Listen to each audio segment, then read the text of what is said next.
Well, this is an awkward way to start the show. Welcome into TexAgs Radio, presented by David Gardner's Jewelers here in our Rollo Insurance Studio at, where are we, OB? We're at the Angry Elephant. Yes, we are. Yes, we are. The College Station version of the Angry Elephant. Yes, just right across the William Fitch from my house. You know, one thing I've learned is that the folks who are going to be doing the show today are all happy because it's closer to their house. Yes. And they might be a lot happier a little bit later when they start serving around here, Yeah, it's a good environment. We already got people here. Yeah, it's great. I'm like, why are you here? Like, I mean, the Angry Elephant's the reason to come. They're like, no, we wanted to eat here and watch the show. Yeah, the last time I was here, it was dark and they were throwing me out. So it was different. Today it's light and they're welcoming me in. Well, you do get thrown out of a lot of places. I do. So it is. I do. By the way, it is the Go Hour presented by the Warehouse at CC Creations. This TexAgs Roadshow is presented by the Angry Elephant. Aggies gather at the Angry Elephant, and we got a bunch of Aggies here who are ready for this big game against Auburn. Looking forward to talking about it.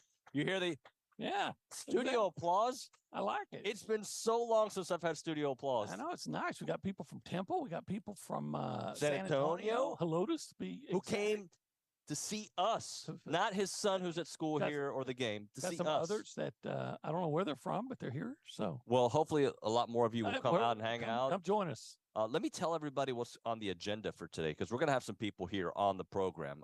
We're going to have, I'm not sure if you've heard of him, TexAgs co-owner, executive editor, Billy Lavernius Lucci. He will be here. I've heard of the myth. Yeah, he'll be here. We will also have a couple of the folks from the SEC Shorts, Robert Clay and Josh Sneed. I know you're a big SEC Shorts fan. Yeah, I'd like to talk to them and tell them about my favorite skits that they've done. Yeah, they're great. I'm sure they really care, but I have some that I really like. Well, we'll have them right here at the Angry Elephant at 9 o'clock. Also, 10 o'clock hour, actually 9:50 to about 10:50, we're going to have the final countdown with the McKinney brothers. Are you familiar with their work? I look forward to that all week. I always say that the hour with the McKinney brothers is the best hour all week. And then at 10:47, she'll join us on Zoom. Are you going to match flexing with them? Can't beat them in the flex off. All right. Now, on the ab off, I might win, but not on the flex off, all right? So we're doing an ab off today? I had too much lasagna last night. Probably not. And Chris Budden from ESPN, sideline reporter for the game against Auburn, will be joining us via Zoom at 10:47. So that's the agenda for the show today here. A couple things I want to get into, OB. We are going to do our three things we want to get into. But before that, the Auburn injury situation. Have you been paying attention to their defense getting a little decimated? Well, I know Keontae Scott, who's their nickel back. He had ankle surgery on Monday. He's out for the year, it looks like. So that's a big one. They've had another kid, Nehemiah Pritchett has not played all year, but playing this weekend. But anticipated that he would play. And there's a couple of guys on their offensive line that left the game against Samford early this past weekend. It is a TBD. If they play, it won't be all game long, according to Hugh Freeze. But Cam Stutz and Too Tall Miller. They call him Too Tall Miller. Too Tall Miller. I wonder if he's 6'9", like Too Tall Jones. His first name is Xavion Too Tall Miller. So I wanted to name my son as Xavion, but Irma wouldn't go for it. You know, we had a guy who was listening yesterday who wanted to name his son Connor. If we go to Atlanta, there's another option for you. I think there's, especially the way things are going, if they continue going, there's going to be a lot of Connors born in Aggie families in the next few years. Maybe some Connor Ellis. What do we know about the A&M defense this weekend? What do we need to see? What has to happen from an A&M defensive standpoint, considering Auburn's a very good run the ball team and Hugh Freeze, great play caller? Well, what do we know about A&M's defense? We don't really know other than Miami, right? I don't know much. Yeah. I know that they have a lot of talent, but I feel like they're not fully capitalizing on all that talent. But what I need to see is, you touched on it, I need to see a more good, sound run defense, because Auburn wants to run the football. I believe Auburn leads the SEC in rushing. They do. Now, that's kind of misleading. They played two teams that are really weak, so you should have been able to run on them. But they lead the SEC in rushing. But I also need to see that pass rush, because I think Peyton Thorne, like any quarterback, if you give them some time, they can they can be effective. But I think he's a guy that if you can rattle him, you can be really successful. So I need, those are something, and I need to see coverage and tackling in the secondary, better play in the secondary. We all need to see that because I think we're still traumatized by the second half at Miami. Yeah, the amount of bad tackling that we saw all game long, but especially in that second half where Miami threw at will. And to me, that opens up a playbook for other teams to try to expose A&M, although Auburn isn't really they're not really going in that direction offensively. They certainly have some of the weapons to try to do that. But we didn't think that about Miami. But, the thing about Hugh Freeze is going to come up with some trick plays. He's going to do some things you don't expect because that's just his MO. And they have a pretty good receiver named Fair and a really good tight end. I mean, really good named Fairweather. So he has a lot of Fairweather fans. Yes, he does. He does. Rivaldo Fairweather. He saved them against Cal. Rivaldo Fairweather. A lot of good names today. Yeah, there are. Yeah, Savion and Rivaldo. Hey, OB, what do we usually get when you come to the Angry Elephant? Me? Yeah. Personally? Okay, well, I come here to eat, You come here a lot. Yeah. Yeah, and I love the wings. Yeah. They have outstanding wings. You heard about the first time I came here, what I got, right? Yeah, you got some kind of salad. Yeah, it was great. But I'm like, why am I at the Angry Elephant eating a salad? And I like hot dogs too. And they have a whole bunch of hot dogs. I like so many. The wife typically gets something called everything has it's like a sandwich of, I want to say pastrami or corned beef or something like that. I can't remember what they call it. And she always gets a lot of Moscow mules. Well, I'm already looking at some of the things. She has a whole stable of Moscow mules. They usually don't open at 8 a.m. They are today. We've got a bunch of people here. It's nice. Yeah. The Kill It breakfast skillet. That sounds like something that I would be all over. Yeah. All right. Your choice of bacon, sausage, chicken, pulled pork, 2 eggs your way, served with cheddar and cheese, skillet potatoes, and veggies. That's my kind of meal. Yeah, they had me until veggies, but okay, and I'd be going heavy on the bacon. Well, we've talked about upping your fiber, OB. Freedom toast also an option. I love Freedom. I love toast. Put them together, you can't go wrong. Breakfast quesadilla. Of course. And then of course the brunch mimosa pitcher, which I know you're all over that. I'm not over that, but again, I have people that I live with that would enjoy that quite a bit. All right, let's now get into we are running our mouths with 3 things that we want to see, brought to you by the Brazos Running Company, your local Aggie-owned specialty running store, where you can save on Brooks and on Hoka, located in Century Square below the Star Cinema Grill in College Station. OB, 3 things you want to see, my friend. Well, we touched on some of them, but I definitely want to see continued strong run defense. You've got to see it. You've got to take what Auburn does well away from them, right? I want to see a pass rush. Yep. Right. And I guess I'm getting old because I'm always repeating myself. So that's what I'm saying every week. And I got to see pass protection, because if you protect Connor Wigman, who I think is rocketing his way up the SEC quarterback rankings, I think by the end of the year, maybe everybody will be saying that's the best quarterback in the SEC. But if you give him some just adequate protection, he can do a lot of things. You talked about already how there's some injuries in the Auburn secondary. You give Connor some time with all those receivers, and hopefully everybody's back, Evan back, and Noah and Ja'Day Walker and all those guys. You give him a little extra time, you've got a big advantage potentially with your receivers against that secondary. There's some big plays just waiting to happen. I've had a lot of people reach out to me this week that they're super worried about this game. And it makes me wonder, do I need to be more worried than I am? Because I'm 2 different people. I'm David Nuño from 2022. At times when I think about this team, like, what else can go wrong? Like, we're going to find something new. And then I'm like, I've turned the page, baby. We got Bobby Petrino calling plays. We got a new offense. Yeah, the defense had some issues, but I think maybe that Miami game allowed a blueprint for not only other teams, but for A&M to kind of fix some of their deficiencies. And that's what I'm hoping to see this weekend. Well, that's what we're hoping to see. And we're hoping to see that for the whole year. But I understand your angst, right? Because we've seen A&M look like they have on paper better talent than their opponent, but have a tendency to play down to their opponent. I took this job July of 2021. Since I've been here, I've kept on thinking we're a top 10 team. I expected us to be a top 10 team in 2021. Didn't happen. injuries, I had my reasons, but there was injuries. And then 2022, I thought we could be a top 10 team again. We were number 6 in the country going into it. Obviously, we know how that one finished. In this year, I was more timid with those kind of predictions because of the situation. Certainly the talent is there. Certainly, I think the offensive philosophy is there. They got to put it together. And I think this Auburn game will be the kind of turning point, if you will, if we really believe it can happen or not. This game doesn't mean everything, but it can mean a lot. Oh, it absolutely. To me, if you win, it's a game you're still supposed to win on paper. You're better than them. I don't know if you saw it. Hugh Freeze in his press conference this week acknowledged A&M has much better talent than we did. He said, "Look, those guys, they've been recruiting in the top 10. We haven't. You know that again. They're all transfers. It seems like Fairweather talked about him. Mm-hmm. He was a transfer from Florida Atlantic. They have 3 offensive linemen that transfer from a group of 5 teams.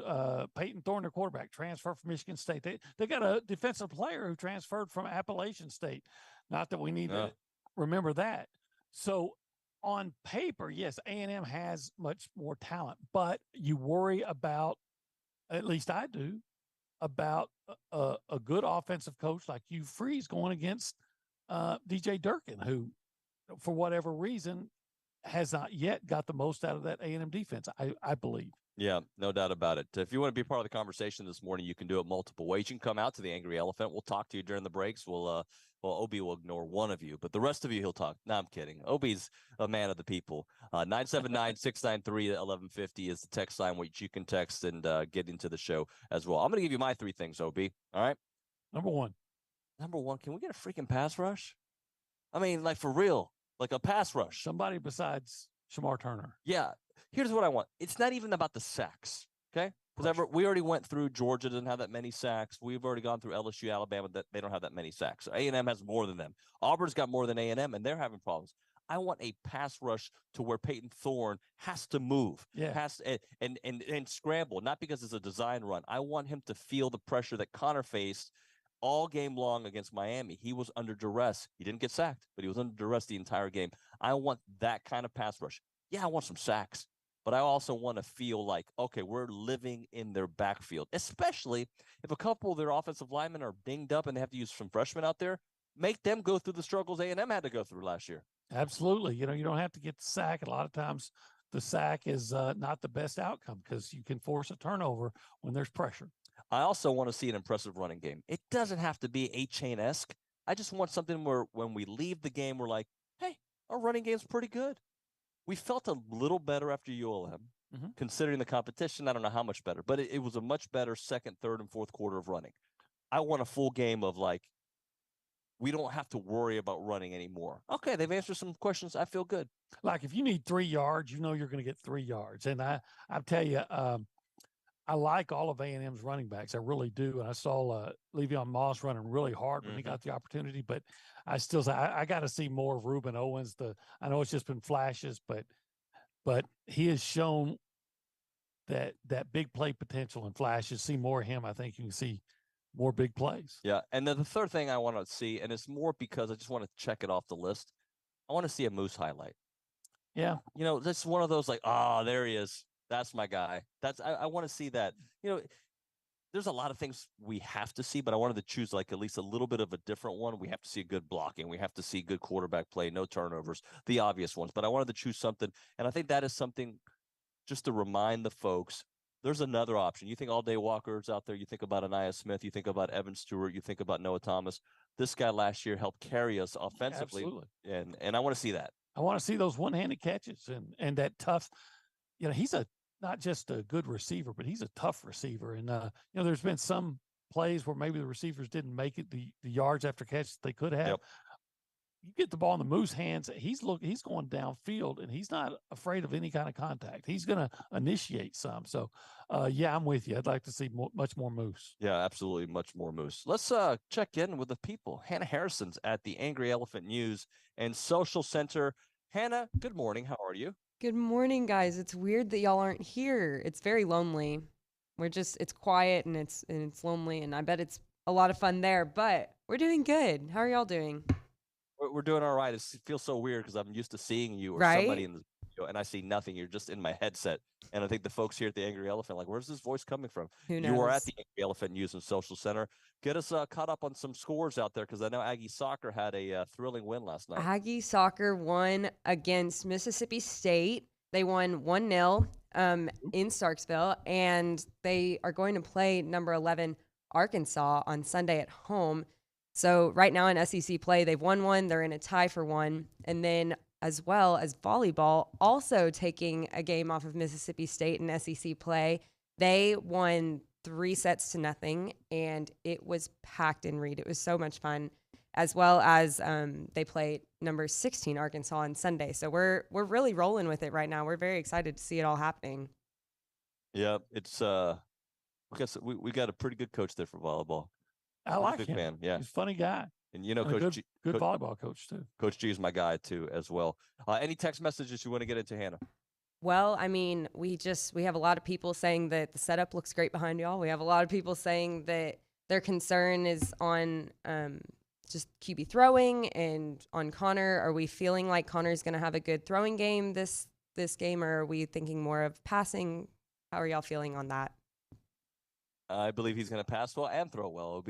I think that again, I think Connor is emerging. We're seeing the emergence of a guy who's going to be one of the best quarterbacks in the country, probably as early as the end of this year. I mean, he's really playing well. I mean, he's completing 70% of his passes, and he's got 15 passes of 20 yards downfield. He's not just dinking and dunking. Yeah. And he's really accurate. So I expect him to have a nice game. OB, I'm going to read this chat from David Bird on the YouTube page. By the way, has everybody here liked the YouTube page? Have we subscribed? Yes. Please subscribe. All right. Please. All right. I got the golf clap in the background. David Bird says on the YouTube page, tap the brakes, y'all. This is still an SEC team with talent. This will be a 31-28 nail biter, and don't have a clue who wins. We'll still make frustrating mistakes and blown coverages. Well, that's a ray of sunshine right there. We're talking about tapping the brakes. Well, I think we talked about the reasons that you're apprehensive, with Hugh Freeze against DJ Durkin. But I'm not going to tap the brakes on A&M's offense. In fact, they haven't tapped the brakes much all year. I mean, what are they? As bad as it was at Miami, they scored 33 points on offense. They did. They did. And left a lot out there, just by mental errors. Yeah. All right, let's hit a break here. When we come back, OB, we're going to go through your matchups brought to you by the Bach Group. But before that, OB, okay, I feel kind of weird. I'm going to be very honest with you. All right. This is a weird situation for me. We're at the Angry Elephant, and I love the food here, right? Uh-huh. I love it. It's fantastic. And I got to get the wings, and maybe they'll accidentally show up during the show. Accidentally, right? Just drop. But if after we're still hungry and we're needing of some meat, where would we go? Well, I would go to Fargo's. Yeah, I figured you would. Because I could get all the barbecue that I like the brisket or the sausage. But it is Friday. And there are those that seafood that don't eat eat food. They don't eat meat on Friday. So today's the day for the 4 C's. You can get your catfish, your coleslaw, your corn, and your crunchy hush puppies at Fargo. I think I'm in the mood for both today. Can we fit in both? You mean some heat here and there? A little brunch here, a little later lunch. Of course. Yeah. I mean, I don't know about you. I eat 3 meals a day. I eat 5. So there's definitely mood. But if you can't make it today, I feel bad for you. But if you can't, then you can always plan for tomorrow when they have their rib tips, which is, meat dessert. Meat dessert. Meat dessert. Let's see if you can read my mind, okay? 1701 South Texas Avenue in Brian. Okay, just making sure you do that part. Without a doubt, the what? The best barbecue in Texas, which equates to being the best barbecue in the world. No chance you know this. That's their trademark because it's true. It's Fargo's.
Nick here.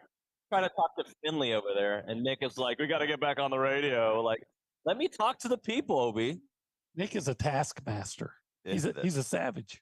He is a savage. It is TexAgs Radio presented by David Gardner's Jewelers in the Rollo Insurance Studio at the Angry Elephant. We're doing our show here from the College Station location. Aggies gather here at the Angry Elephant. It is to go hour presented by the warehouse at CC Creations. It is a NASCAR commercial at the moment, OB. And now it is time for OB's matchups, brought to you by Bach Realty. Bach Realty, brokered by Real, a full-service residential real estate team run by former TexAgs radio host Gabe Bach and his wife Megan. Megan, Gabe, and their team are ready to help you from luxury to new construction to farm and ranch, first-time home buyers, investment properties, and much, much more. Let the Bach Realty Group be the Aggies you trust for all of your real estate needs. Bach Realty Group. All right, OB, let's get into it. Well, we've talked about some of them, but let's start off this. How about the A&M passing game against the Auburn secondary? Again, Connor Wigman's playing so well, 909 yards passing so far, 8 touchdowns, just 2 interceptions when he was under pressure, right? Right. So, again, completing 70.5% of his passes while throwing 15 passes, 20 yards or more gains. That's telling me not just, again, he's not just dinking and ducking. This guy's getting the ball downfield, and he's so accurate. He has the receivers. Who knows who the receivers are going to play? Right. We haven't heard if Evan Stewart's available or not. Noah Thomas they all may be, but Ja'Day Walker really emerged last week. You still have Moose, you still have Anias. So that passing game with all those receivers, that's a great matchup against the Auburn pass defense, which I think they lead the SEC in pass defense, but they've not given up. Auburn has not given up more than 161 yards passing. But again, we talked about Keontae Scott being out with that injury, so we'll see how that works out. Jalen Simpson, look out for him though. Cornerback leads the SEC with 3 interceptions. Had 1 interception in every game. Returned 1 for a touchdown. Yeah, protecting the ball super important, but I'm just not as worried about that as I've been in years past. Like, don't get me wrong, I don't want to see it, but I feel like the decisions that when Connor makes a gamble, the gamble seems to pay off, right? And you want a quarterback who will take some risk. Yeah, it's like when you double down against the dealer holding a 16. Those kind of gambles. I don't even know what that means. It means that the odds are more in your favor. Oh, okay. Well, I don't know if you know this. That's what you get with Connor. Not big in the gambling community, as you can tell. Yeah, maybe one of these days, the Aggies are playing the Las Vegas Bowl. We can. I went to the Las Vegas Bowl in 2015. I believe it was Tom Herman was coaching the University of Houston, and they got beat down. I think it was UNLV. It's okay. I've been beat down in Vegas a few times myself. Well, yeah, sometimes you're beat down on the show. What other matchups, OB? Well, you've talked about this earlier. The A&M pass protection against the Auburn pass rush. The only game in which Connor completed less than 78% of his passes was the Miami game. Well, what do you know? He was under pressure that whole game. So, that kind of works together. We'll see if Bryce Foster's back at center. Again, they're not saying Chase Pasantes is he going to be back at right tackle. By the way, that freshman's playing some good football. Yeah. So hopefully he's back in the lineup. Auburn's had a pretty good pass rush. They've got 8 sacks. They've been credited with 12 quarterback pressures. Now, maybe some of that has to do with the caliber of competition. That's fair. But, man, when you're getting to the quarterback against whoever, you get 12 pressures and 8 sacks, you're doing some damage. Well, look, everybody in the SEC is taking on a similar-esque schedule, so they have made the most of that opportunity. That's true. They played UMass, Samford, and Cal. And you can question how good those teams are, but the fact of the matter is, what are you supposed to do when you play inferior competition? Smash them. Dominate them, smash them. That's what they've been doing. Smash the like button. What else, OB? You kind of touched on this too. I feel like I'm taking your thunder, dude. I'm sorry. Okay. It's okay. There's enough thunder to go around. How about those A&M running backs against that Auburn run defense? Want to see more from the running backs. I mentioned Reuben Owens has been flashing some brilliance. He had that 21-yard touchdown run last week, but Le'Veon Moss ran in there, he averaged just over 5 yards a carry, being back in the lineup after missing the Miami game. And, the kid from Miami, Amari Daniels, he's the leading rusher, but you want to see more from those guys, more consistency, especially against that Auburn um, run defense. They allowed 140 yards in that season opening win over Massachusetts, but a lot of that might have been late. 113 to Cal. Sanford only got 74. Where they're really strong, and this is why you hope you're at full strength, but where they're really strong is in the interior line with 295-pound Marcus Harris at defensive tackle. He's got 3 tackles for loss, very active, big guy. And then 338-pound nose tackle Marcus Harris. It's 338 pounds. He has a pound for every yard that Connor threw for last week. Goodness gracious. Big guy. Yeah, big guy. That is OB's Matchups, brought to you by Bach Realty Group. I used Gabe and Megan when I was moving to College Station, helped us find our home. They were fantastic, and I still bother them a lot about stuff that they're like, dude, it's been 2 years, move on. But no, I still bother them. So thank you to both Gabe and Megan. When we come back on TexAgs Radio, we're going to do Pick 6. And Okay. I'm just going to, here's my tease. Don't listen to me. That's my tease. Because last week I was horrendous. I think I was 1-5. It was a tough week last week. Yeah, I was way off. I think the kid had a break-even week, and he was better. Rocco Robinson, yeah, he destroyed us. He did. So we'll get into that. I think we're all within a game or two of each other. So it's. But I was so bad last week. Yeah, my dog could have outpicked me last week. So we'll get into that. Right now, though, we're talking about Heritage Films. I'm seeing a bunch of folks here at Angry Elephant, and I'm wondering, have they called Chance McClain yet about getting a documentary done about their family?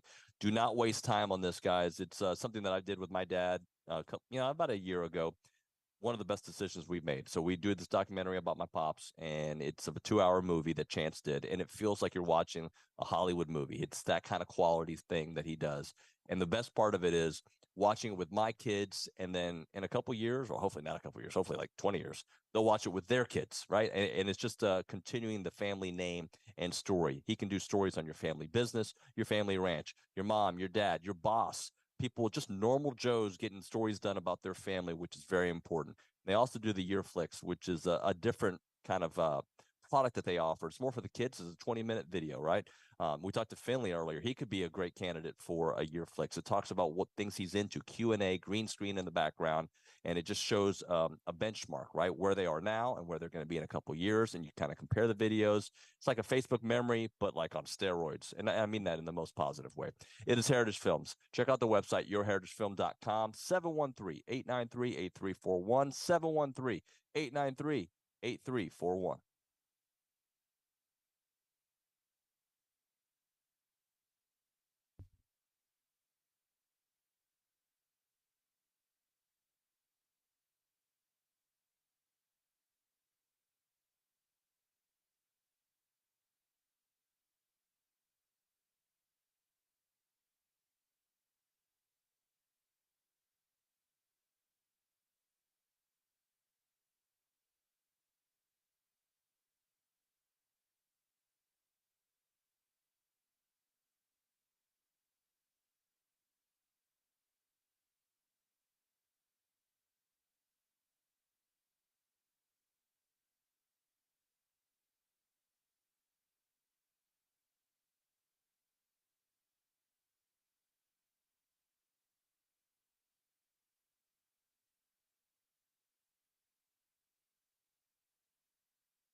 Obi, I'm merging worlds. Yeah, That's what I'm a you merger. coming around to Well, no, country music? I got, yeah, I got some country. You heard my playlist. You didn't like it, but I got an email the other day from Curtis. Okay, he's a guy that I went to A&M with. I Yeah. haven't seen in 20 years. He Okay. listens to TexAgs every morning, and he said, "Thank you for fighting the good fight, for having rap on the air sometimes, Okay. but also thank you for introducing me to country music I didn't know about."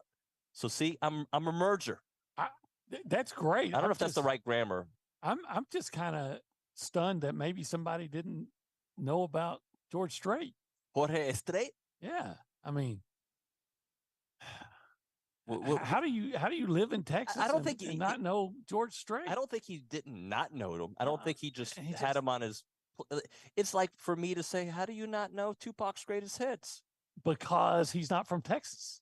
That's a good point, but I don't think you have to only listen to music from Texas. I just think if you're from Texas, you know who George Strait is. Oh. You're familiar with the music, and if you're not, I got some oceanfront property in Arizona to sell you. Hey, but how do you know he didn't know George Strait? He's just not a country guy. Well, that's true. That is true. Hey, we're at the Angry Elephant. They like country guys. They like rap guys. They like them all here, and the food is fantastic. I've been here at night where they've got good music playing. Yeah. Yeah, I even danced here one time. No, you didn't. I did. I saw you dance yesterday, bro. You didn't see me dance. I was just moving around in a chair. What was that Elaine dance you were doing yesterday? I was Adam doing, West. I was doing the old white man overbite dance to Earth, Wind, and Fire, and then I went to the Batman dance. Yeah. Anyway, let's get into some little pick six. By the way, it's the Go Hour presented by the Warehouse at CC Creations. We are TexAgs Radio, presented by David Gardner's Jewelers in our Rollo Insurance studio here at the Angry Elephant. OB, let's get into the very first game. By the way, just to give you an update on where things are, Rocco is at 9-9 on the year. He's like 12 years old. He's in middle school, yes, Yeah. that I know. He is at 9-9. Billy is in second place at 8-10. Okay. I am in last place at 7-11. That just shows you how tight it is. I was in first It's place. like the AL West. And we're all losing just as much as they are as well. So let's get into this week's games. Our first game, number 4, Florida State. They're undefeated, taking on Clemson at Clemson Memorial Stadium, ABC broadcast. Florida State is favored by 2.5. OB. Did you know this game is at Clemson is the 100th anniversary of the tradition of touching the rock, rubbing the rock? I did not know that. Yeah, I don't think it's going to matter.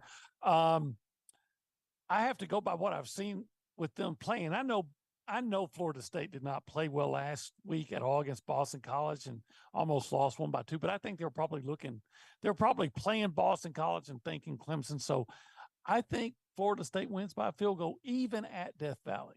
So I am going to use my gut here. So no, Okay. actually, let me rephrase. I'm not going to use my gut because my gut says Florida State wins. Okay. But I've been going with the favorites too much this year. All right. So I'm thinking there's no way that Clemson and maybe another team we're going to talk about here is already going to be eliminated from the college football playoffs in week 4 of the college football season. So I think it could happen. Yeah. Now the offense has gotten better for Clemson. They are playing at home. I think Clemson's gonna take this one. All right. I'm going Clemson. Okay. I'll take Florida State. You got Clemson. Yeah. I mean, I'm already in last place. Clemson, by the way, I think it's a 7-game winning streak at home against Florida State. That is true. That is true. Yeah, the last victory Florida State had, I believe, Jameis Winston was the quarterback, if I remember the stat correctly. Really? It might have been the game where he was suspended and Sean McGuire had to come in. Number 2, number 19, Colorado. They're number 19. They're 3-0. They're at Oregon, 3-0, 2:30, Autzen Stadium in Oregon, ABC broadcast. The Ducks favored by 20.5. OB, tell me. Well, I saw Texas Tech score 30 on Oregon, right? So I've got to believe that Oregon can keep it within 20. So I'm sorry, I mean Colorado. So I'll take Colorado in 20 points.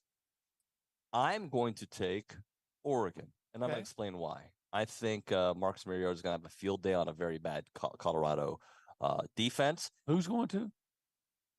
What did I say? Did I say Marcus Mariota? Yeah, I think you did. Why did I go Marcus Mariota? Why did I go 1984 on you? Well, didn't have to go back that far, but yeah, but Well, regardless, Oregon is going to Bo Nix. Bo Nix. Yes, I watched the quarterback series last night before I went to bed on Netflix. I think Oregon is going to destroy Colorado, and I'm gonna go over on that, and they're Okay. gonna win considerably. Yeah, I would take the over if I knew what if we're doing under over. Yeah. Over, I'd take the points on the over. But yeah, there's no defense in this game. I have to believe Colorado can keep it within 20. Yeah. No Travis Hunter. Shadur Sanders. He's good. He is good. We're about to find out how good. Not that Oregon's got a very good defense, but I'm taking Oregon in this one.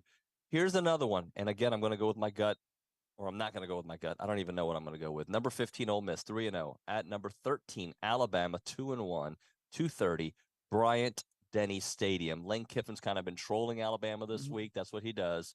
He must feel really good about where he is, and Nick Saban's thinking to himself, "I got you where I want you. I got you." Well, I'll say this. Oh, I didn't tell you. It's Bama by 6.5. 6.5.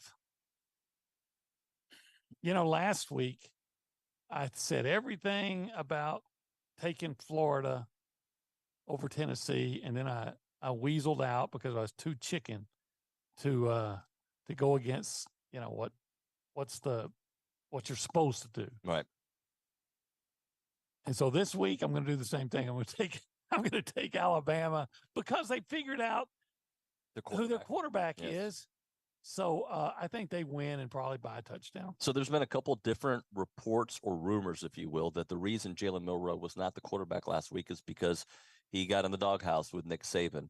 Chris Budden, who's going to be on the show today, said on her show on Sirius yesterday that he had a bad attitude during practice, and that might have been what led to him not getting the start in the South Florida game. So I'm curious now that things are all happy again. And I do think, look, the offense was not great. They've got some issues beyond the quarterback. Their offensive line has not been good. Their defense hasn't been good. No. But I do think, let's not forget, they were leading in that Texas game. The South Florida game was atrocious. I think they will fix things and they'll take care of business. Well, I don't think, Ole Miss, their big win is over Tulane, which didn't have its starting quarterback. So I'm not saying that I think Alabama has fixed all their issues. I'm just saying, Ole Miss got to prove it to you too. Ole Miss still has something to prove too. All right, fourth game on the list. Number 22 UCLA, Pac-12, 3-0 versus number 11 Utah. I believe Cam Rising will be making his debut for the season. He has not played since the bowl game in January after tearing his ACL. 2:30 game there. Fox broadcast, Utah favored by 4.5. And the game's where? At Utah. Okay, I'll take Utah. I have to admit, I have not seen anything from UCLA all year. I haven't either. But I'll take Utah. I'm taking UCLA. Okay. I'm taking UCLA. Based on what you've seen, you're taking UCLA. I'm taking UCLA based on, I haven't watched UCLA at all, but I have watched Utah a little bit. And I'm very curious if Cam Rising is indeed back, how he plays after not playing in 9.5 months. Yeah. Like the movie.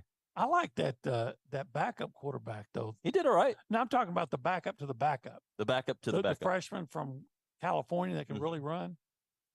I definitely have some plays in for him.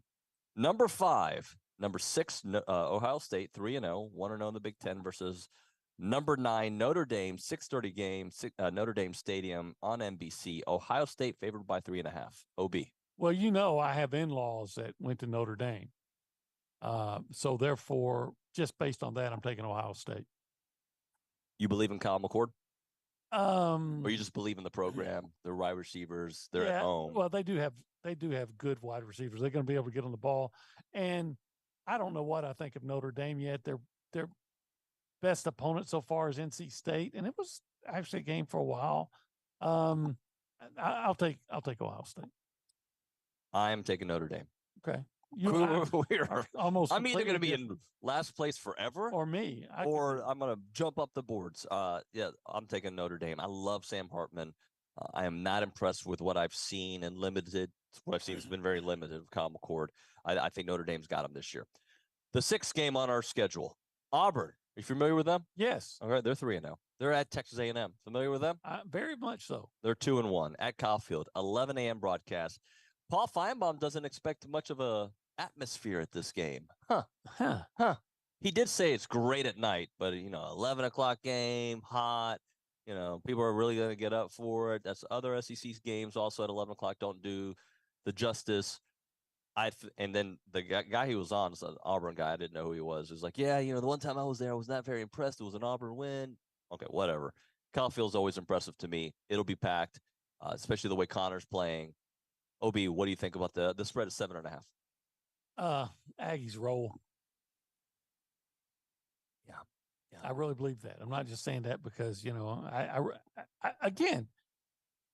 I watched Auburn and if Cal, my wife's alma mater, if Cal could kick a field goal, they'd have won that game. Auburn had to rally and pull it out. And I know they have that again. That Fairweather guy's a really good player, but I just think you look at it on paper, and A&M just has so much more talent. I believe. Look, I'm gonna be real honest with you. I'm not hesitant on what I think. I'm hesitant to say it out loud because every time I think A&M's going to roll, they have not rolled. I thought they would beat Miami by double digits. So did I. That's what I thought. They could have, and I was wrong. And the could have is I've had enough of the could have. I'm with you on that. Right, like enough could have. Do it. It's time. And guess what? It's time. It's gonna happen. It's gonna freaking happen. I'm going. So I wonder what the audience here thinks if A&M's gonna. Is A&M gonna beat? Would you take A&M or not? That sounds like one person's here. There's like 30. All right, let's try again. Well, who's gonna win? See, they're going to take the Aggies. There's a delay because of Zoom. That's why there was a delay when I asked that question. I probably should have asked them about the UCLA-Utah game since I have no clue. Who's going to win, UCLA or Utah? Who would you take? Utah. Utah. All right. Okay. All right. Good. I feel good about it then. By the way, we're here at the Angry Elephant, and I feel really like bad. I was on what's that?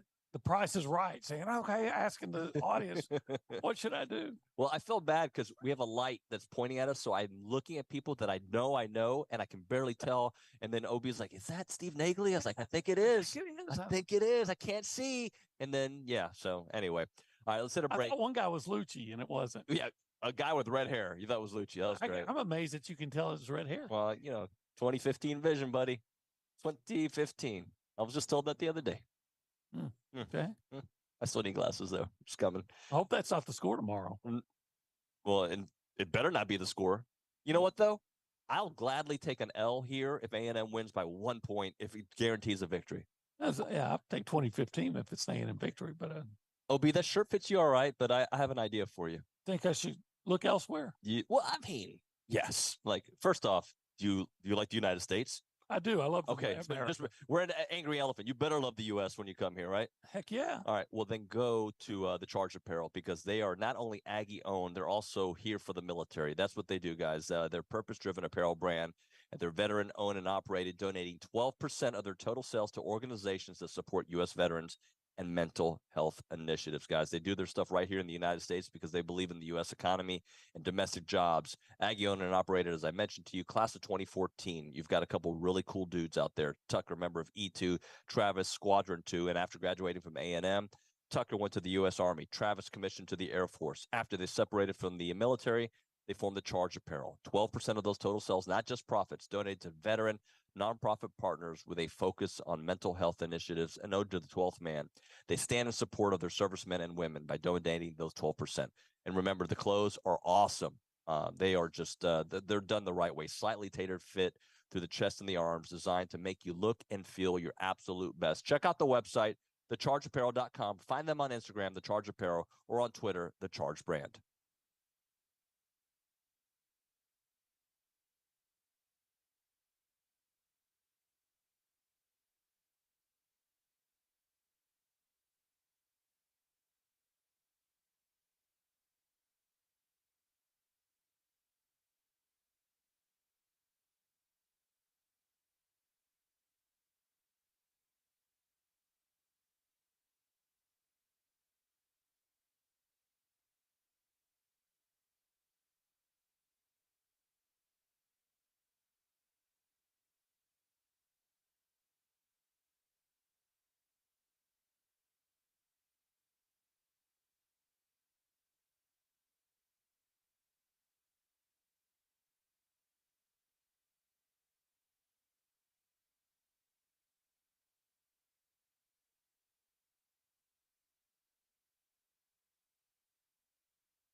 events. They think church people go crazy. Yeah. Right. I wonder if the Angry Elephant crowd here, if we had like t-shirts, would Elizabeth and Temple like push people out of the way to get a TexAgs shirt? I'd love to see that. I'd like to see that. Yeah, I would love to see that. Hey, it's TexAgs Radio. We are live here at the Angry Elephant. It is we are presented by David Gardner's Jewelers in the Rollo Insurance Studio. Go Hour presented by the Warehouse at CC Creations. Got a lot of things to do here in a couple of minutes. We've got to do Around Aggieland, and we also have to do Bank on It, presented by Vera Bank, authentic relationship-based banking built for real life. Go see Joel Jackson and the team. Learn more at verabank.com. What are you banking on? 3 touchdown passes by I like it. by Connor Wigman, and all 3 of them 20 yards or more. All 3? All 3 of them deep shots. You guys are being quiet. Do you approve of this message right here? Or if you disagree, you can boo. Boo, just boo just to do it. Somebody, please. Oh, they like him. They like OB. All right. I mean, I don't need affirmation. If you agree, I'm all for it. You always tell me, argue with you if I don't agree. I'm saying Bryce Anderson's going to have one of those games. Right? Really? We have not had a Bryce Anderson like moment, right? Right. And I think we're going to have it. It's not that he's not playing well. It just we haven't had that hit, that interception, that fumble recovery, that strip, whatever it may be.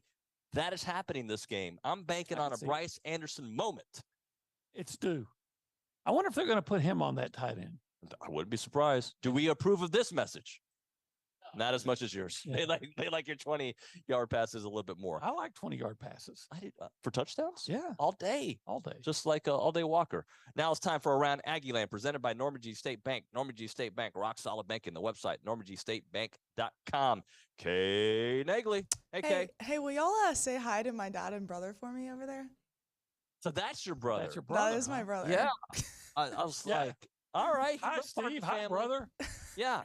It's a Nagley family reunion here, Yeah, but you should have been doing it from here. Yeah, How about that? it's okay. They wanted to join. They wanted to have some breakfast and do things over here while I'm busy at work over here. Let's get into some Around Aggieland stuff. So Jimbo Fisher and co. will kick off SEC play this weekend. That is an 11 a.m. kick versus Auburn. That will be on ESPN. And then Aggie volleyball and Aggie soccer both beat Mississippi State this week. Volleyball swept them to open SEC play, and then soccer won just last night. They will both play Arkansas over the weekend. Volleyball will be on Sunday. That serve is set for 3 p.m. And then soccer will take on the number 11 Razorbacks. That is set for 6 p.m. So have a busy weekend ahead. Oh, that is awesome. And by the way, Taylor Swift night at the game, OB. I know you'll be there on Sunday. I had to miss that one. No. You should be there. Look at that burger. Oh, is that what you were pointing at? I thought you were pointing at like something else. Burger. And I see those French. We definitely got to try one of those French fries. I think I'm hungry. OB, thank you for coming, buddy. Well, it's a job, but thanks for having me. Well, this is true. I had nothing to do with it. They told me I had to work with you, so I'm working with you. It is what it is. I see the SEC Shorts crew is here. Robert and Josh are here in the building. What's up, guys? I've been told already about the Yell Eater skit. I got to ask about that and much, much more. All right, we will get into hour number 2 next on TexAgs Radio.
And we are back at TexAgs Radio, presented by David Gardner's Jewelers Rollo Insurance Studio here at the Angry Elephant in College Station, having a good old time. I just saw the egg skillet over there. I'm getting a little hungry. I'm not saying that as a hint to the folks out here, but it looks excellent. Now to introduce Robert Clay and Josh Sneed from SEC Shorts, who performed on Wednesday, doing it once again here at Rudder Auditorium. What's up, guys? Look at that. Thank you for having us. Yeah. Dude, I've been trying to get audience participation the entire time. You guys show up and we finally get it. So Yeah. We're gonna shoot a sketch here in a second. You all have parts, so please be ready. Memorize those lines. Also, I was expecting when I saw there was food, I'd be like, oh, people are probably eating some breakfast tacos or something. People are eating full out cheeseburgers. Yeah. Damn, my man. those fries look They fantastic. look amazing. Yeah.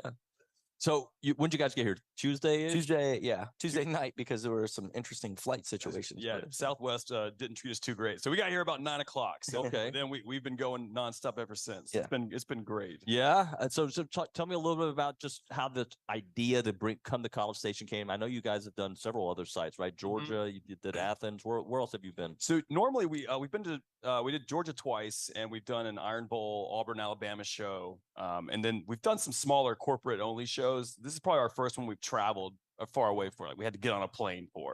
I think. Yeah, for sure. Yeah. So, but we decided to come. I guess the George and Barbara Bush Library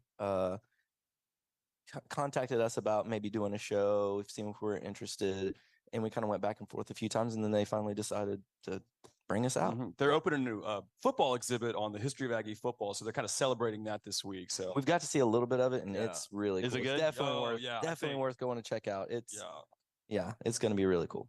So talk to me about the College Station show in particular. I some of the folks here have been, and they're telling me, oh, the Yell Leader skit is That crazy. seems to be everybody's favorite. Yeah.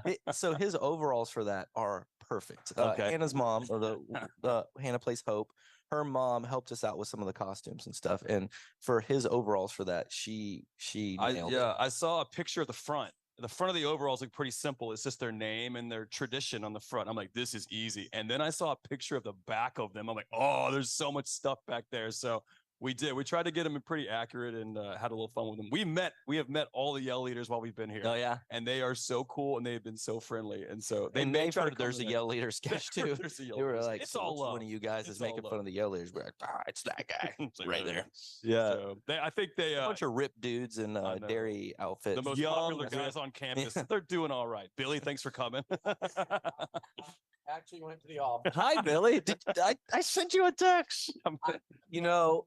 I went like one exit too far to the office, and then I was like, "Damn."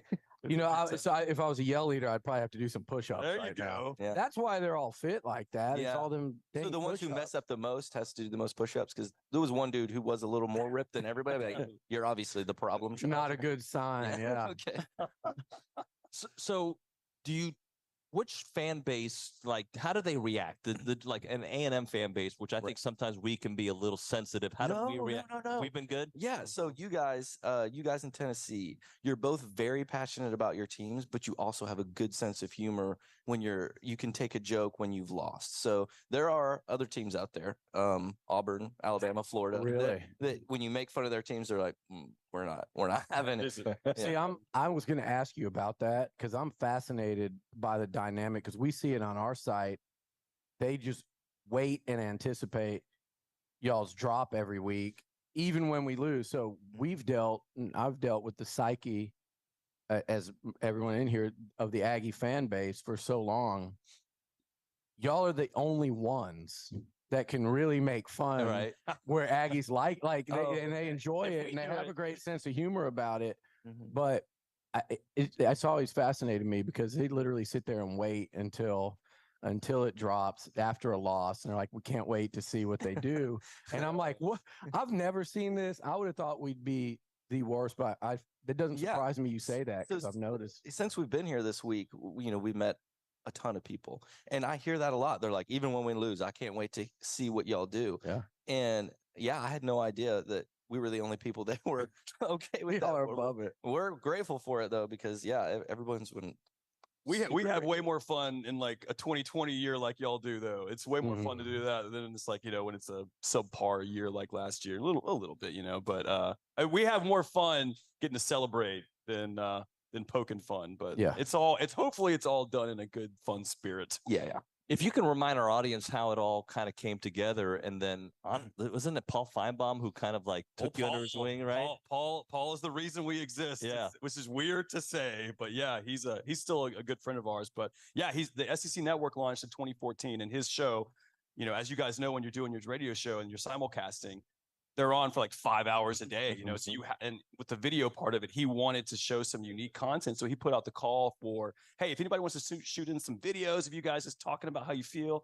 And we decided to shoot like a little sketch and just shoot that in there and just see what would happen. And they really liked it. And so we started putting them in every week. And then it just kind of went from there. And all of a sudden, But talk about another fun comment section. AL.com is I'll bet. RIP those comment sections. That was woo. Yeah. I'll bet that. How have Alabama fans taken to this year? They just so stop far? watching. They just Yeah. stop watching. Yeah. So, because we live in Birmingham, so we see people out, and they're like, "Hey, haven't watched the videos in a few weeks, but I bet they're great." Well, I can only imagine like when you who has stopped you? Like, has there been somebody like, oh, the SEC short guys? Has there been somebody like caught off guard that maybe has stopped you? I was hoping Reveille was going to do it when we met her yesterday, but she just kept on strutting forward. Yeah, there was meat in the room. So she There was a steak on pretty the table. focused on that. Snub jaw. Just on campus, though, we've had a lot of students come up, which, I would say typically our audience skews a little bit more towards like our age, in that 25 to 45 range. But like, man, like a lot of students, we went to the ticket pool yesterday. So, they would come out of their tents and be like, love the videos, and then go back to sleep. That is such an interesting thing, the ticket pool. You don't see that usually, but Freaking tense. I don't know. I know. I was like, you guys have QR codes here? No. Okay, cool. Get your ticket. Get your ticket. I have no idea. Like when we were, I don't remember that when we were in college. I don't know. Tickets just showed up in your door. I don't know who in our friend group was going to be doing that, but I don't feel like it would have been me.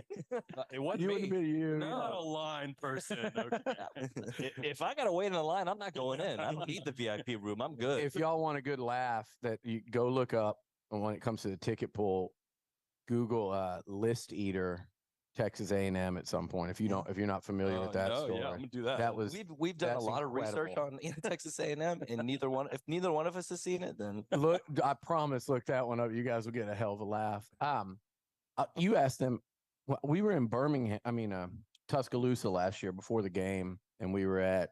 Is it the Houndstooth? Oh yeah. And I guess at least you had been in there. I don't know if you were with them, but I leave for about 30 minutes. I come back and I have like 6 or 7 of my buddies, like separately, like not knowing that I'd already seen it, showing me like pictures of him standing there talking to people, pictures of them, selfies with him. Yeah, so I've seen it firsthand. Oh, it's hilarious watching him walk around an Alabama game. He's just like, I can't get anywhere. Come on, guys. Yeah. But yeah, sometimes though, people don't care. They'll just Yeah. and what's cool about having fans that are closer to your age, it's more just like Yeah.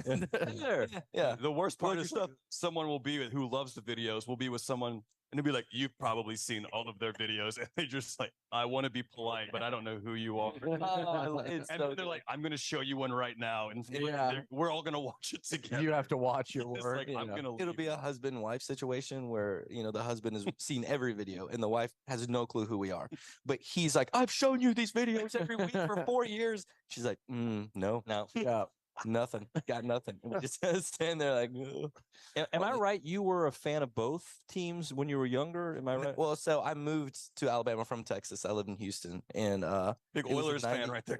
Oh yeah. Me too. Love you, Yeah. Blues. Warren Moon, baby. Ray Childress, and Gig 'em. and so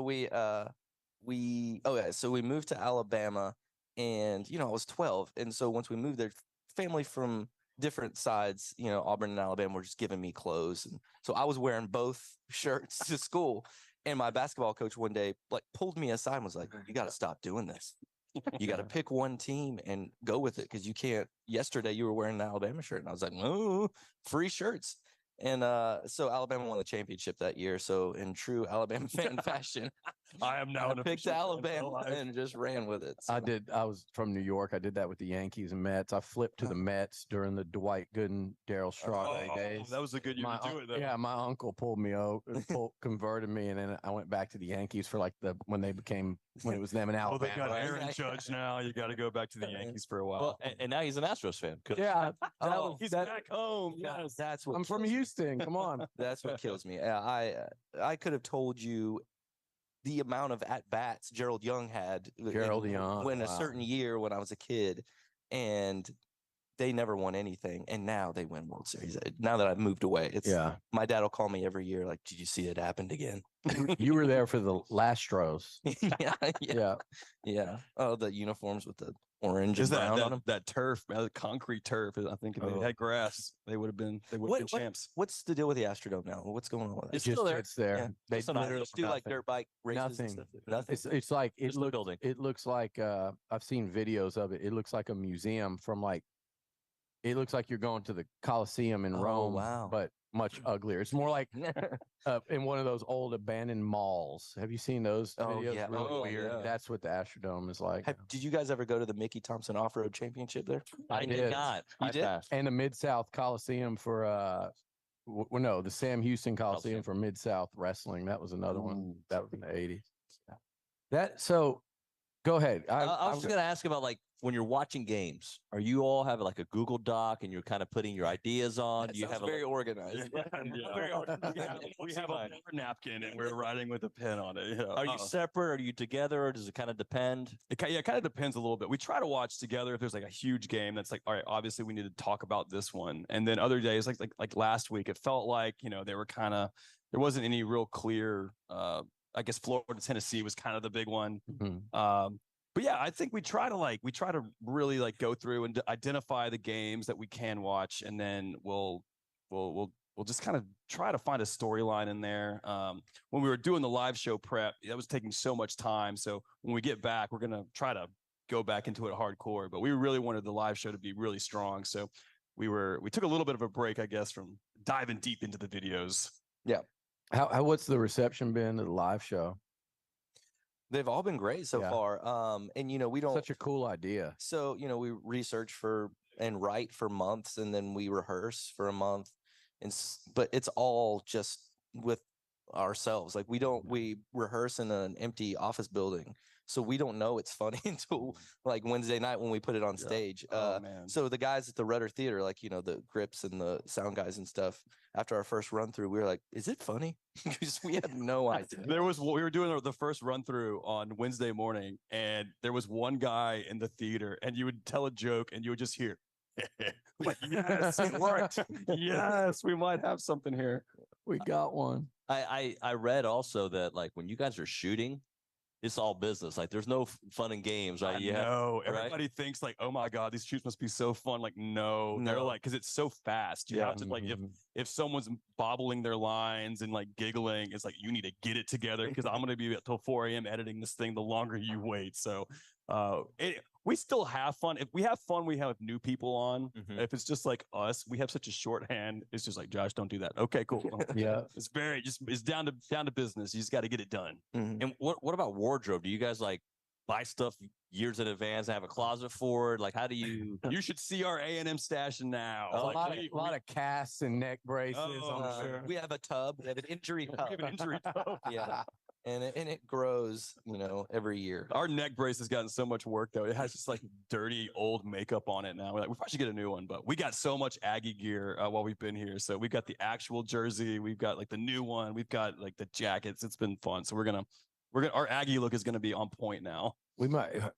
Hope might be stuck with A&M for a long time. Oh, I know she's gonna be here for a If it while. wasn't for Georgia, if A&M would have Job been in the SEC, she could have been here since 1939.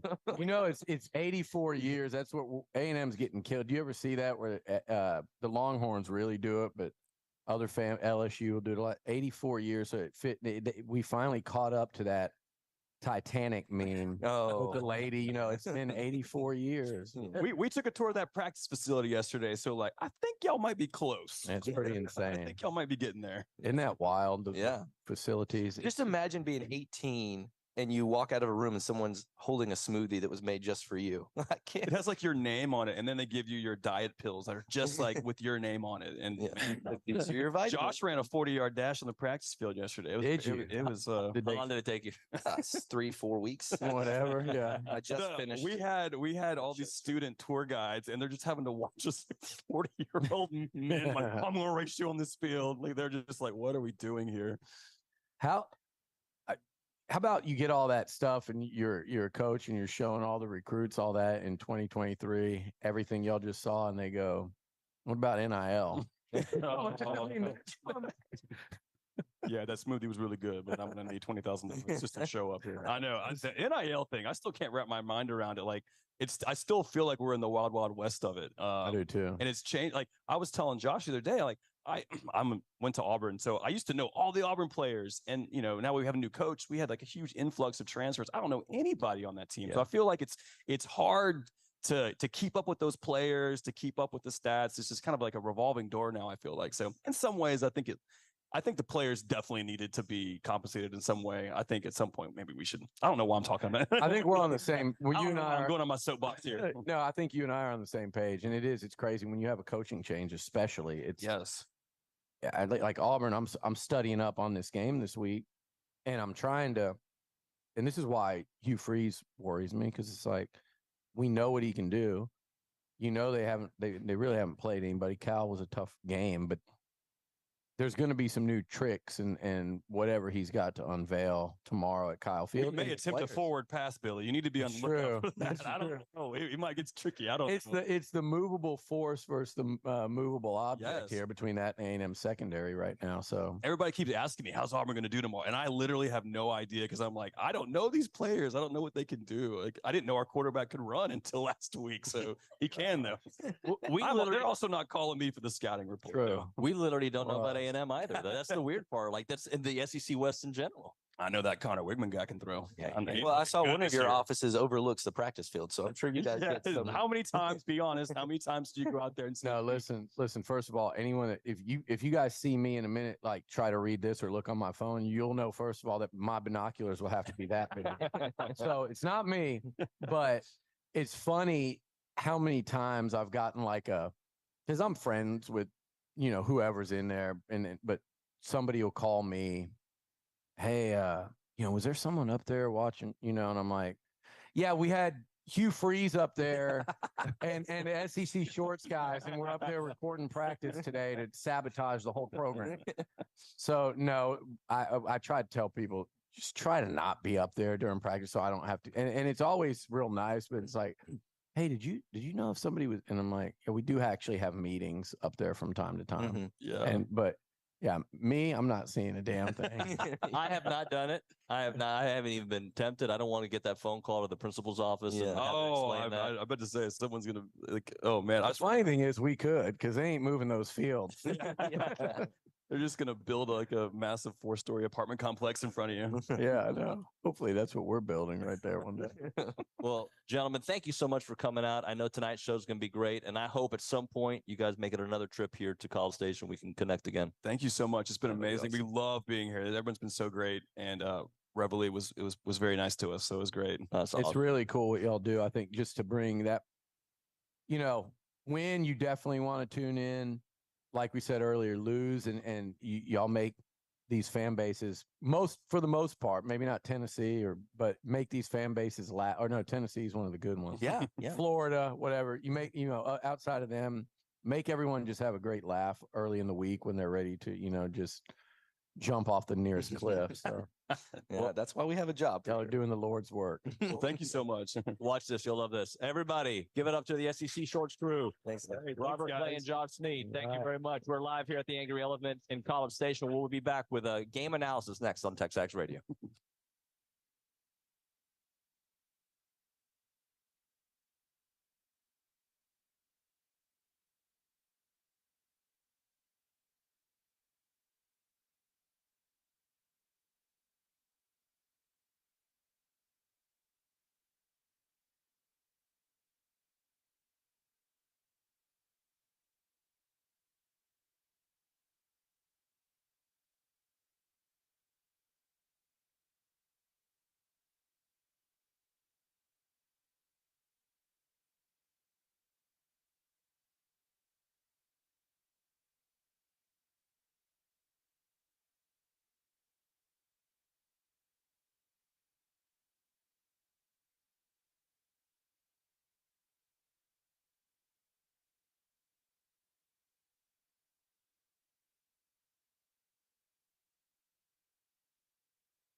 And we are back. TexAgs Radio presented by David Gardner's Jewelers here in the Rollo Insurance Studio.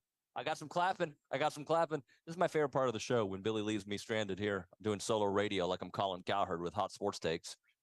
We are here at the Angry Elephant in College Station, and Nick reminds me that we've got an Angry Elephant using Social Center where we got some text messages. Is Hannah Harrison there to give us a couple as we wait for Guillermo to come join us back here on the set? Hi, David. I'm always here for you. I got your back. Cheerio.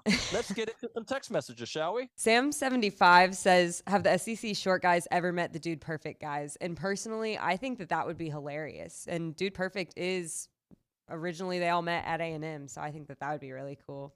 That would be a cool little crossover video. Right? So they're over here talking to Billy right now. I might have to bring that one up. What else do we have? All right, let's see. So everyone is saying that there's definitely going to be an Aggie beatdown, obviously. I think that Jim and Temple has a good point. He says that he thinks that Freeze will try to run some misdirection sucker plays and that the Aggies need to dominate pressure and also be disciplined and not fall to eye candy and give up big plays or be caught in the gaps. Do you think misdirection sucker plays, is that sounding like something that we might be seeing this weekend? Yeah, I mean, I think we're going to see something similar to that. But my whole thing is I do believe that A&M has made major strides when it comes to stopping the run.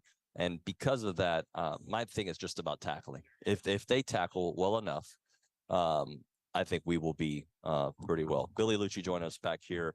That was fun, Billy, talking to the SEC Shorts guys. They do such great work, and they just kind of getting to know them. I had Josh on a couple months back. It's been fun to see it from that lens now.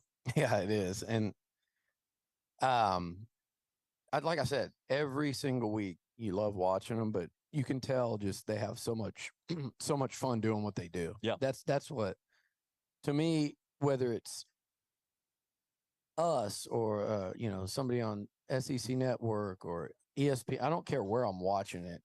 If it's college football and if people seem like they're having fun doing it, I'm already going to be engaged. But then on top of that, if it makes me laugh and enjoy watching it, then it's a dope. And I think obviously what they're doing, their formula is great, but you can just tell that they just love doing what they do and they're so damn good at it.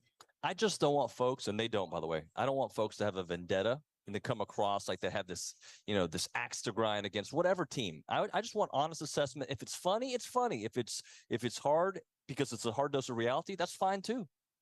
Yeah, I mean, if you can't laugh at and enjoy what they're doing, then you're taking this football thing too seriously.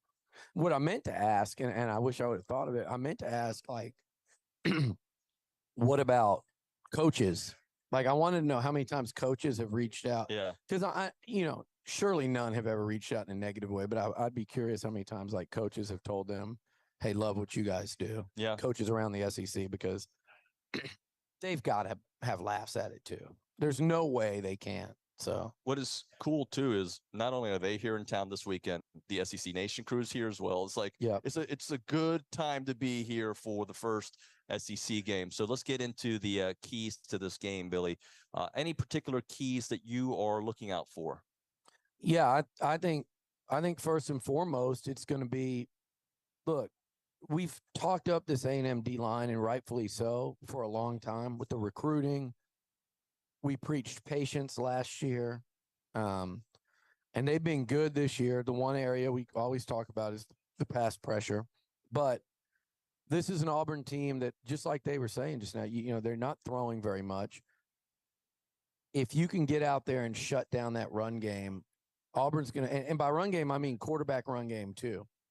Auburn's going to have a very hard time winning the football game. So to me, it's the Aggie defensive line. This is a game where you go, hey, this is what we recruited you guys for. This is what you're here for. Go out and dominate. So it's that A&M D line versus that Auburn, and it's a banged up. It's already a piece together Auburn O-line through the portal, right? But it's also now a banged up O-line. So the Aggies need to go out and handle business in the trenches if they're going to have a chance to win this one, which they should. I mean, they're playing at home against a team in year one, and I joke with you guys getting all cooked up over the what if this happens, and then you get poor Olin's blood pressure up over here. When like, wait till they actually lose. But it is the truth of it. Calmly, is this is a game that they absolutely need to win. They have to have it, and like what Olin said yesterday, it's Mississippi State and Auburn are probably the two teams, and you hope you're not one of them. And I don't think A&M is, but we're about to find out. But Mississippi State and Auburn at home are the two most winnable games on your SEC schedule. That doesn't mean they can't win any one of them, but those are the two most winnable, and you're getting them here. I think the biggest concern, couple concerns for me. Auburn's 3-0, so they're going to come in here believing. They haven't tasted defeat yet. They're buying in. They're not sitting there in their locker room going, "Hey guys, but we beat up Samford and UMass, and Cal's probably going to suck too." They're not saying that. They've celebrated winning football games 3 times. They flew back from, Northern California late at night after winning a football game. So they don't care. They just think they're winning games. So they're going to come in here feeling good and confident. Like I said the other day, this is the second game A&M's played against teams with SEC caliber athletes, physicality, size, and the one other time they did it, they got beat. And they didn't get beat, I wouldn't say handily, but they let the team kind of pull away from them in the middle of that football game. They certainly got beat. And so that's the other thing. And the key matchup to me is Hugh Freeze versus DJ Durkin. Yep. That's a big one. If I told you A&M is going to tackle much better, is that the one area that I don't want to say concerns you most, but if you knew they were going to tackle well, would you feel significantly better about this game? Yeah, because Jimbo said it the other day, and I agreed with him. It wasn't like, I've watched A&M games, and I have them just ingrained in my memory of like just hopelessness against UCLA down the stretch of that game at the Rose Bowl. Hopelessness trying to watch the Aggies cover BYU, and of all people, Steve Sarkisian was dropping bombs on their head in '96, where it looked like no one knew where they were supposed to be or what they were doing. And we've seen that before with other bad A&M defenses over the years. I've seen Bobby Petrino do it to A&M at Cowboy Stadium in the second half of that game, and that was with a great D coordinator in Tim DeRuyter. What I saw at Miami, now I agree with what Jimbo's saying. Here's what happened a lot. All right, Javon Thomas, a true freshman, and credit them for great coaching, and I want to see that from A&M too, and I think we will with Petrino. You get an inexperienced corner or a backup that hadn't played much, you go at his ass. Just like Arkansas did a couple years ago at Jerry World when Miles Jones came out there. I think he was a year removed, coming back from maybe an Achilles, and they got to delay a game, and they hurried up to snap the ball right after the delay to run the same play. So, yeah, Javon gets beat on a double move there, the true freshman. But the last touchdown for the long touchdown catch, that was terrible tackling. You had not one but 2 guys in position. The safety was a little late getting over, but he knew what he was supposed to be doing. One of the touchdowns, the guy slung Tyreek Chappelle to the ground to get open. I mean, I don't know if you saw that on tape. Anyone that hadn't seen what I'm talking about, he grabs him 2 hands by his jersey, throws him as they're going one way, cuts back, throws him against his body. And they were getting killed on the crossers, Nuño. That's the one. Miami, there were so many, and people have posted it on TexAgs if you want to look it up. There were so many ridiculous pick plays where Miami players just cross-checked, body-checked A&M DBs, and they weren't getting called. But that's a communication thing, too, for the Aggie linebackers and defensive backs. The tackling was the problem. I do not believe and the lack of physicality. Like, knock that guy out of the game if he gets in your way. The tackling was the problem. It wasn't a bunch of guys not knowing what they were supposed to do. So because of that, if you told me they're going to tackle better tomorrow, then I say, yeah, I think this team's going to win. And I want to see what Wigman and these receivers do. against what I think is a good Auburn secondary. Auburn secondary that's missing one of their guys for the rest of the year and Yeah. getting back one of their guys, but hasn't played this year. So that'll be interesting. I think Auburn's good in the back end, but again, it's who's tested them. But then you look at A&M, you go, who's testing? You go, well, Tyler Van Dyke and a pretty damn good Miami team. Okay, but they essentially failed that test. Right. So what do we really know about either team? What we know is that A&M should have the roster. They're playing at home. They've got the quarterback, just like the guys just said. Everyone in the league has taken notice of what Connor Wigman's doing through 3 games. When we come back, I'm going to throw you some names of guys to watch out for. Tell me your thoughts about that, and maybe we'll get a little updates if we can on some of the injury situation, what you're hearing right now. Though we're Griffin's having separation anxiety apparently. Oh, is that right? When I leave the house, I know there's somebody over there watching. Said he's really freaking out. So Bring him by. I could. We could have him outside. Everybody can go play. It'd be like bringing Reveille over here. Yep. All right. Caldwell Country Chevrolet time, Highway 21 in Caldwell, online at caldwellcountrychevrolet.com. My wife's having some service done on her vehicle. We're getting it back today. We had a loaner card. The whole experience has been so painless and awesome. That's what they do there at Caldwell Country Chevrolet. They make it right for their customers. They make it right with their complimentary pickup for all their service customers. And when you're in a situation where you need to start thinking about a new vehicle, start your search at caldwellcountrychevrolet.com. That's where they have the deals for their pre-owned vehicles, their new vehicles, you name it. You look there, you'll see what they have, and then you go to the lot and you're going to be blown away from the customer service experience, the kind of trade-in value that they give you, and of course the selection of vehicles that they have right there on the lot. It is Caldwell Country Chevrolet, about a 15-minute drive. Brian and Caldwell, short conversation away, but you'll see the difference when you step on the lot and do business with the good people there at Caldwell Country Chevrolet, Highway 21 in Caldwell, and online, caldwellcountrychevrolet.com.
All right, I think Billy had one of the best ideas we've ever had here. It's TexAgs Radio presented by David Gardner Jewelers, Rollo Insurance Studio here at the Angry Elephant. We're Oh, my live. Angry Elephant, by the way. Look at This this. is a really nice venue. Yeah. I saw you guys on this morning and I was like, that looks pretty cool. And then had no idea the point I watched. I had no idea we even had anyone in here. And I couldn't cool. tell where we were sitting. Like, just this whole setup's great. Yeah. Well, we may have to be doing this a little more often. You know what I'm saying? Like, this could be our home away I from love home. it. I love it. But one of the ideas that you had just in conversations, we should have the folks that are here submit questions during the final countdown, write it on a little napkin, send it in. We'll make Nick kind of decipher it. So if you guys have got questions, and I see Seth already coming in for us here, write it down on a napkin. Nick will pick them up, and we will ask those and do them right here at the Angry Elephant. Seth is the angry elephant. Seth is the jovial elephant. He is a happy guy. Steve was an angry elephant. Now Steve's the comedian. I would like to get the SEC shorts guys on here with Steve and Seth. Yeah. That would be fun. I'd like to watch Seth watch an SEC short segment. One of the pick like one of the top 10 funniest ones they do. You get Seth to laughing. We went and saw it was the Big Lebowski one time. Seth, come here. You're on. It was the Big Lebowski. I've got two movie stories about Seth. I know I've told one. The first one, like 25 years ago, me, him, and Steve go to like the grand opening of the Titanic.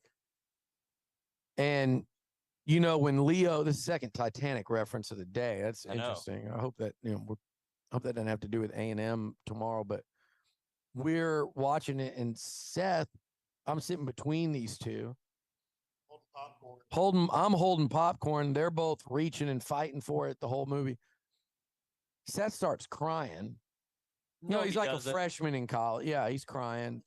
And came out what, 96? It might have been in high school. And he's so Drew Brees is his left tackle sitting here crying. And Steve, in the quiet part, like Leo's dead. And Steve goes out as loud as you can go. And you think about back one day, you'd have movie premieres. And Steve looks at Seth with just the utter disgust that only a big brother can do to his little brother and said, "Are you crying?" It was a sad part of the like, movie. "This Come is on. true. Are you actually crying?" The Like guy the whole theater, died. they're like, "Shh."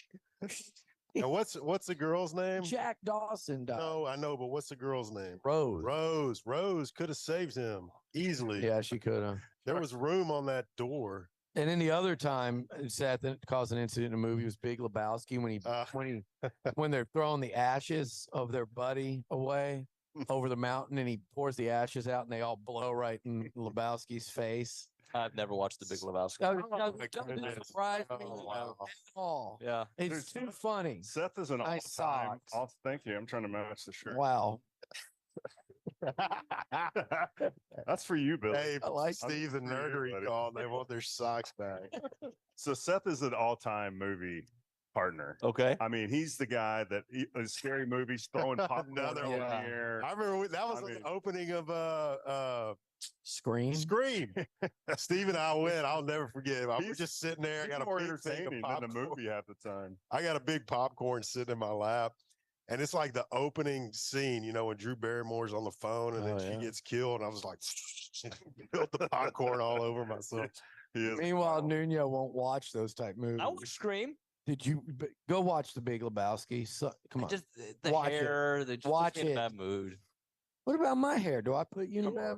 Sometimes. Watch it. Sometimes.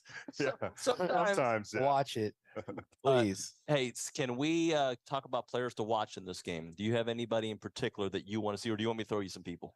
I would like to first ask out of y'all two, how familiar you must watch the SEC shorts What's up? Yeah. regularly. I tried. You just What's up? missed them. They were here. Oh, when we were in Alabama, remember we saw the. He's the guy. Yeah, I yeah. told him about Yeah. it. Yeah. Yeah.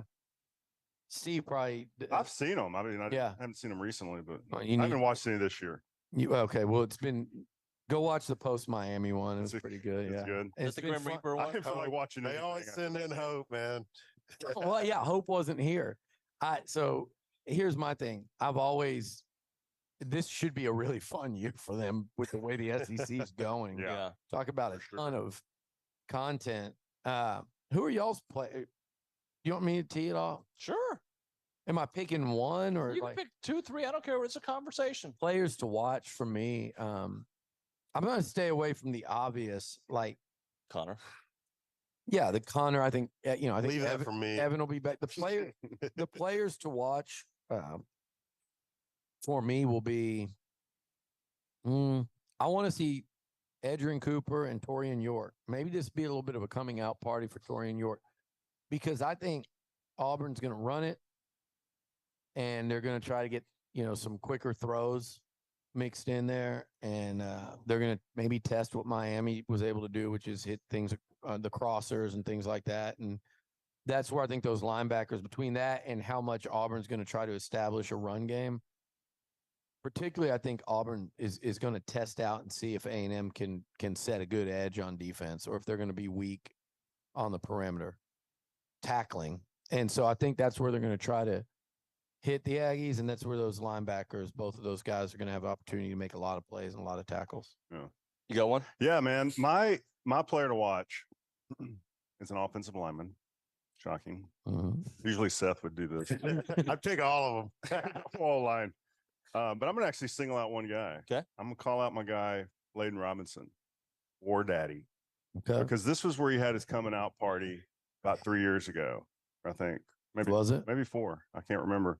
Maybe 4. His redshirt freshman year in Auburn, where he gained the nickname. South Carolina. Was it South Carolina? But your point still stands. Point still stands. Thanks, Billy, for pointing that out. I just did a new. I mean, Do I do that? I didn't know. You got to be factual. Around That was here. a Come on. Gabe. Now it's a Brawny thing. Now it's a you can't- Liucci thing. But Nuño will do this when you say it. If you have I'll give any it to him. pause, Good you'll goal. go. What are you talking? No, you know when I'm going to the Google. It's Yeah. quick. I start paying attention. So now I'm like, don't correct me. I could be wrong, but you Could get be what wrong. I'm saying. Yeah, so I think this is going to be Layden Robinson's coming out party Okay. this Okay. season.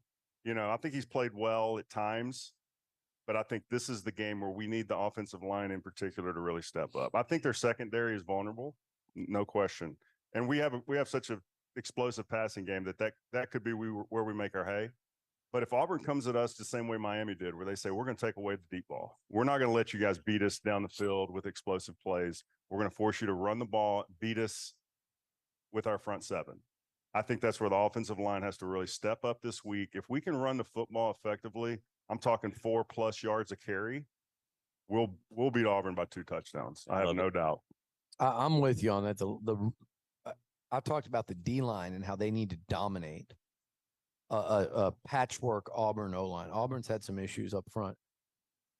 The Aggie offensive line, I don't think necessarily needs to dominate, but that is the position that I think we need to see the most improvement from the last time they played a Power 5. Yeah. I mean, the secondary, obviously, but I mean, to me, the O line, they were all right at times against Miami. Like you watch it, and a lot of times they were outnumbered, and Yeah. but this O line needs to have a really good game. Yeah, if Saturday. the offense has a weak point, that would be it. So I agree. We don't need just like a okay Right. performance. We just like kind of Miami. Miami was okay. Like Yeah. they didn't do bad, but they didn't do great. Yeah. We need a solidly good, borderline great performance. They need a confidence builder Yeah. these next 2 weeks. And there's no, guys, y'all know this, and I don't want to. There's no reason that this group of 5 players, whoever they are, Basantes practiced this week. It'll depend if he goes or not, but he's practiced. If not, you got Crownover. If not, you got Fathery. Like, this offensive line should be better than the Auburn D line, the Arkansas D line. They should have good football games these next couple weeks, and they should build a lot of confidence. I agree. It's not guaranteed. Who's been the guy, Seth? Or Can we do that in the next segment? yeah, and what I want to ask him is My guy's Damani, by the way. I want to see him Hmm. wake up back. I know we're not talking about that right now, but he's got to be the guy that steps up this week in the defensive backfield, because they got a pretty good tight end out of. I guess he's probably the best. Yeah, their leading receiver, I think, isn't he? guy Yeah. they've got. So when we come back, I want to ask them which lineman they've been kind of the most impressed with through 3 games. All right, we'll do that, and we'll get to some of the text messages. And of course, if you're here at the Angry Elephant, write a question on a napkin. We'll get to those questions with the final countdown. Right now, we're talking about Boots and Burma Young Alumni Weekend. Join the Association of Former Students this Saturday at the Clayton W. Williams Jr. Alumni Center for a pregame party before the Aggies beat the hell out of Auburn. Grab your friends. Join the Aggies from classes of 2011 to 2023 for Boots and Burma Young Alumni Weekend. Starts at 9 o'clock. They got Alvy's Boots, breakfast tacos, Cooper's Old Time Pit Barbecue, specialty cocktails with Boots and Beverages, Barman Berman, Blackwater Draw Brewing Company. DJ Bear is going to be out there at the party. There's also going to be a chance to win several prizes, including a pair of those Alvy boots, a Texas A&M noggin, which I wore the other day on the set, a Jimbo Fisher autographed mini helmet. Tickets are $30 and available for purchase at tx.ag/YAW. After the party, sit with friends at the football game by purchasing tickets for a reserve block for the Young Alumni Weekend. A link to the purchase and discounted football tickets will be provided in your tailgate ticket confirmation email. Don't miss out on the biggest party this weekend. Tickets available for purchase at tx.ag/YAW.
Incredible coffee machine. Oh yeah. What is it? I like coffee. I don't know. It's like an espresso, Oh, I got an espresso. and it makes. I bought the real fancy You milk. do your like your own grounds espresso I don't do that yet. It's those stupid like cups, pods. K-cup? pods, the big ones though. That I don't It's know. an espresso. Oh, okay. Yeah. So Those are pretty good. I used to have one of those machines that you'd have to like put the grounds in, like grind Oh, up yeah. your espresso beans. Wow, I like that. It's really good, but just way too much work. I've graduated. Way too much work. My coffee game has elevated. Now I make the ones with I don't do the designs in there, but I got it's like you could buy a $12 milk frother or a $100 one. What'd you And I go got the with? 100. There you go. And you just press a button and you do it cold, you do it hot, and it's pretty incredible. Sounds incredible. If I gain 20 pounds, it might be because of that, but Try that skim milk, buddy. I'm trying all these fancy, healthy Nuño milks. Almond milk. I just drink my coffee black. It's like milk. almond malt. It's not even milk. It's Malt. MAL. I don't even know what that means, but that's even healthy. MALQU. How do you milk an almond? Hey, on the YouTube chat, by the way, we're at the Angry Elephant. Thank you to the Angry Elephant. People are saying I'm wearing yoga pants. These jeans are a little tight on Jesus. camera. Denim yoga. Those are the ones. Those are the ones, guys. Now you know. Jeggings. When you guys think that I'm too mean, and you could make fun of the giant coffee stain on my pants that I'm sitting here talking to you about my coffee, but They're a little tight. I didn't realize on camera how tight they look. But I've told you this for years. You just ignore When me. they stand up, they're not so tight. They're See? very tight. See, you gotta pull it down. You got to get those Levi 541s, dude. The flex fits. The flex That's fit. the only way I roll. Levi. Levi 541s. Athletic fit, baby. Who's taking fashion advice from this guy? I mean, my goodness. That's not really my thing. Steve, I was alerted that you are going into the Clear Creek, wow. ISD Athletic Hall of Honor Yes. tomorrow. That is Congratulations. True. Thank you. No way. Yeah, Yeah, pretty. Actually, you know, what's funny is a guy messaged me on TexAgs. that's right. You know, which I don't get a lot of. So DMs and if it stuff. weren't for TexAgs, you wouldn't have been in the hall. I would not. Yes, because I would never have known about it or even responded to it. Hey, Nuno, did you know Steve was an accomplished basketball player in high school too? For one of the all-time That's right. legendary Texas high school It coaches. was my Coach first Kruger. club, actually. Is that right? That's actually the reason I moved to Clear Lake. I moved Yeah. there to be a basketball player for Bill Kruger. Oh wow. Mhm. And then I was going to quit football and just focus on basketball. And I go in to tell the football coach this. And he, looked at me. He's like, son, how many 6'4" white centers do you see in the NBA? I thought about it for a minute. I was like, yeah, coach, that's a good point. That was like a I'm coach. going to get football another year. Yeah, I'll tell you what. The first time, we didn't find this out till later, but I went back in high school. It was like we had some kind of reunion thing a couple of years later, and it was a Willow Ridge. No, it wasn't even that. It was a football playoff game. It was like Willow Ridge versus Clear Lake. And Willow Ridge at the time was still a power from our district. Steve is up here catching to the house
We are back. TexAgs Radio presented by David Gardner Jewelers here in the Rollo Insurance Studio. Let's hear from the folks at the Angry Elephant. Let me hear from you guys. At 7:30, people were walking in. I'm like, are you sure you want to be? Yes, they were here. So it's You been can't great. drink all day if you don't start early. This is true. This is very true. We should host it here every Friday because this is very convenient. Isn't it great? The set looks awesome. We're having a good old time here. So if you have questions for the guys, we'll try to get to some of those on the text line at the Angry Elephant News and Social Center. But I also got some written questions, and Billy had a tease earlier that I don't think we got into. So we'll get into that here in this segment. But let's go to some of these questions, shall we? Yeah, shall we? Question number one. What is a better indicator of offensive line ability? The back of the hair or chest tattoos? I would probably say chest tattoos. Just my opinion. I would say As to what's better? upper arm hair is a great indicator of a good offensive Upper lineman. arm, Yeah. toe hair. I know a lot of Hall of Famers that with upper arm hair. Bruce Matthews, hairy upper arm. Yeah. Trap hair. Lomas Brown, hairy upper arm. Lomas Brown, huh? Oh yeah. Interesting. That is true. That's like, I think of like John Matusek. I'm going like way back to the 70s. I feel like Randy White probably had that upper arm You have hair. to use, I'd say upper arm hair / tobacco use. Yeah, that's true. I'll tell you one of the worst thing that's happened to offensive linemen. I think it's contributed to some of the issues at the position around college football. Oh wow. The introduction of the skin tight sleeveless undershirt that just looks like it just a hugs, compression yeah, shirt? like a compression shirt underneath, I was sleeveless. I was at the forefront of that coming into college Yeah, football just too. real fleshy, flabby upper arms it's and not a lot of hourglass. I got into that pretty early. I remember very vividly one time, and I think it was my 9th year with the Texans, Mhm. and I was wearing one of those, and I came out, and Kubiak was walking past me. He's like, "Oh my, McKinney, what are you wearing?" Yeah.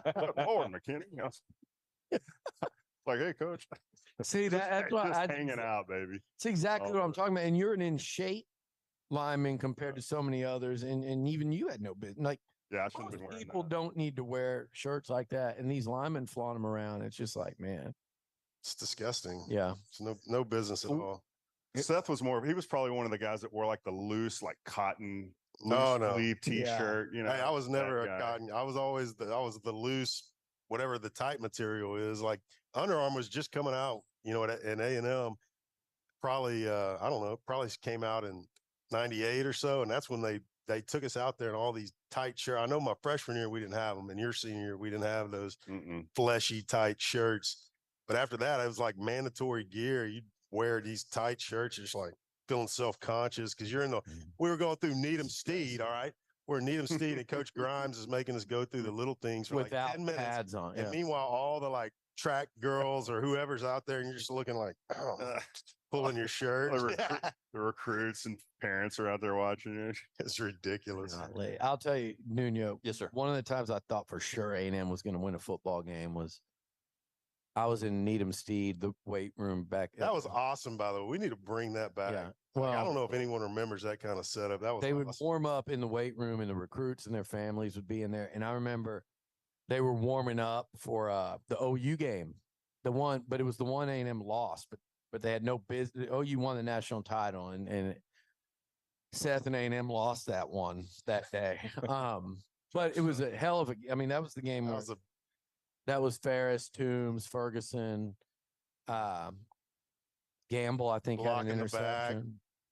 Yeah. So anyway, before the game, they're in the weight room warming up. I just remember it was cut my life into, and it was all loud in there. And I'm like, they're gonna win this damn game. This thing.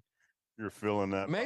Play that Saturday at the game coming up, to open the fourth quarter. Yeah. There you go. I don't think anyone else does that. We wouldn't be copying anyone. I do that, and I do Nirvana. Yeah. Smells like Teen Spirit. Oh, that's a good one. Seth likes that when they play Lukenbach coming out of. Oh, is that right? God. Have we not been through this? That was the worst ever timing and experience for a game day atmosphere song I've ever heard in my life. That song affected Seth probably more than anything else. It really did, because it was like in the third quarter.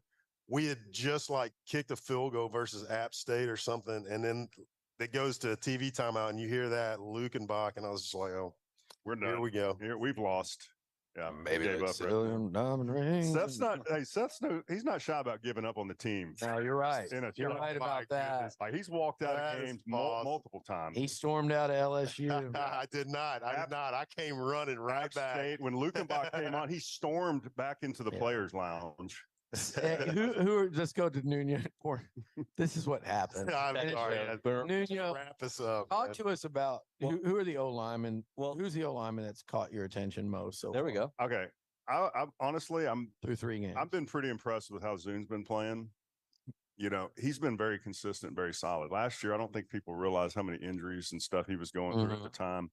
I kind of heard that he was going through some stuff, so I was aware of it. I didn't realize it was bad as it was. Yeah. The stuff he was playing through. But I'm telling you, this year he's been very solid, consistent. You know, he's not perfect, Yeah, but as far as very improved. very improved, you know, so I've been very happy with him. I've liked what I've seen out of Basantis. I know that Yeah. he's been kind of banged up from here and there, and hopefully we get to see a healthy Basantis tomorrow.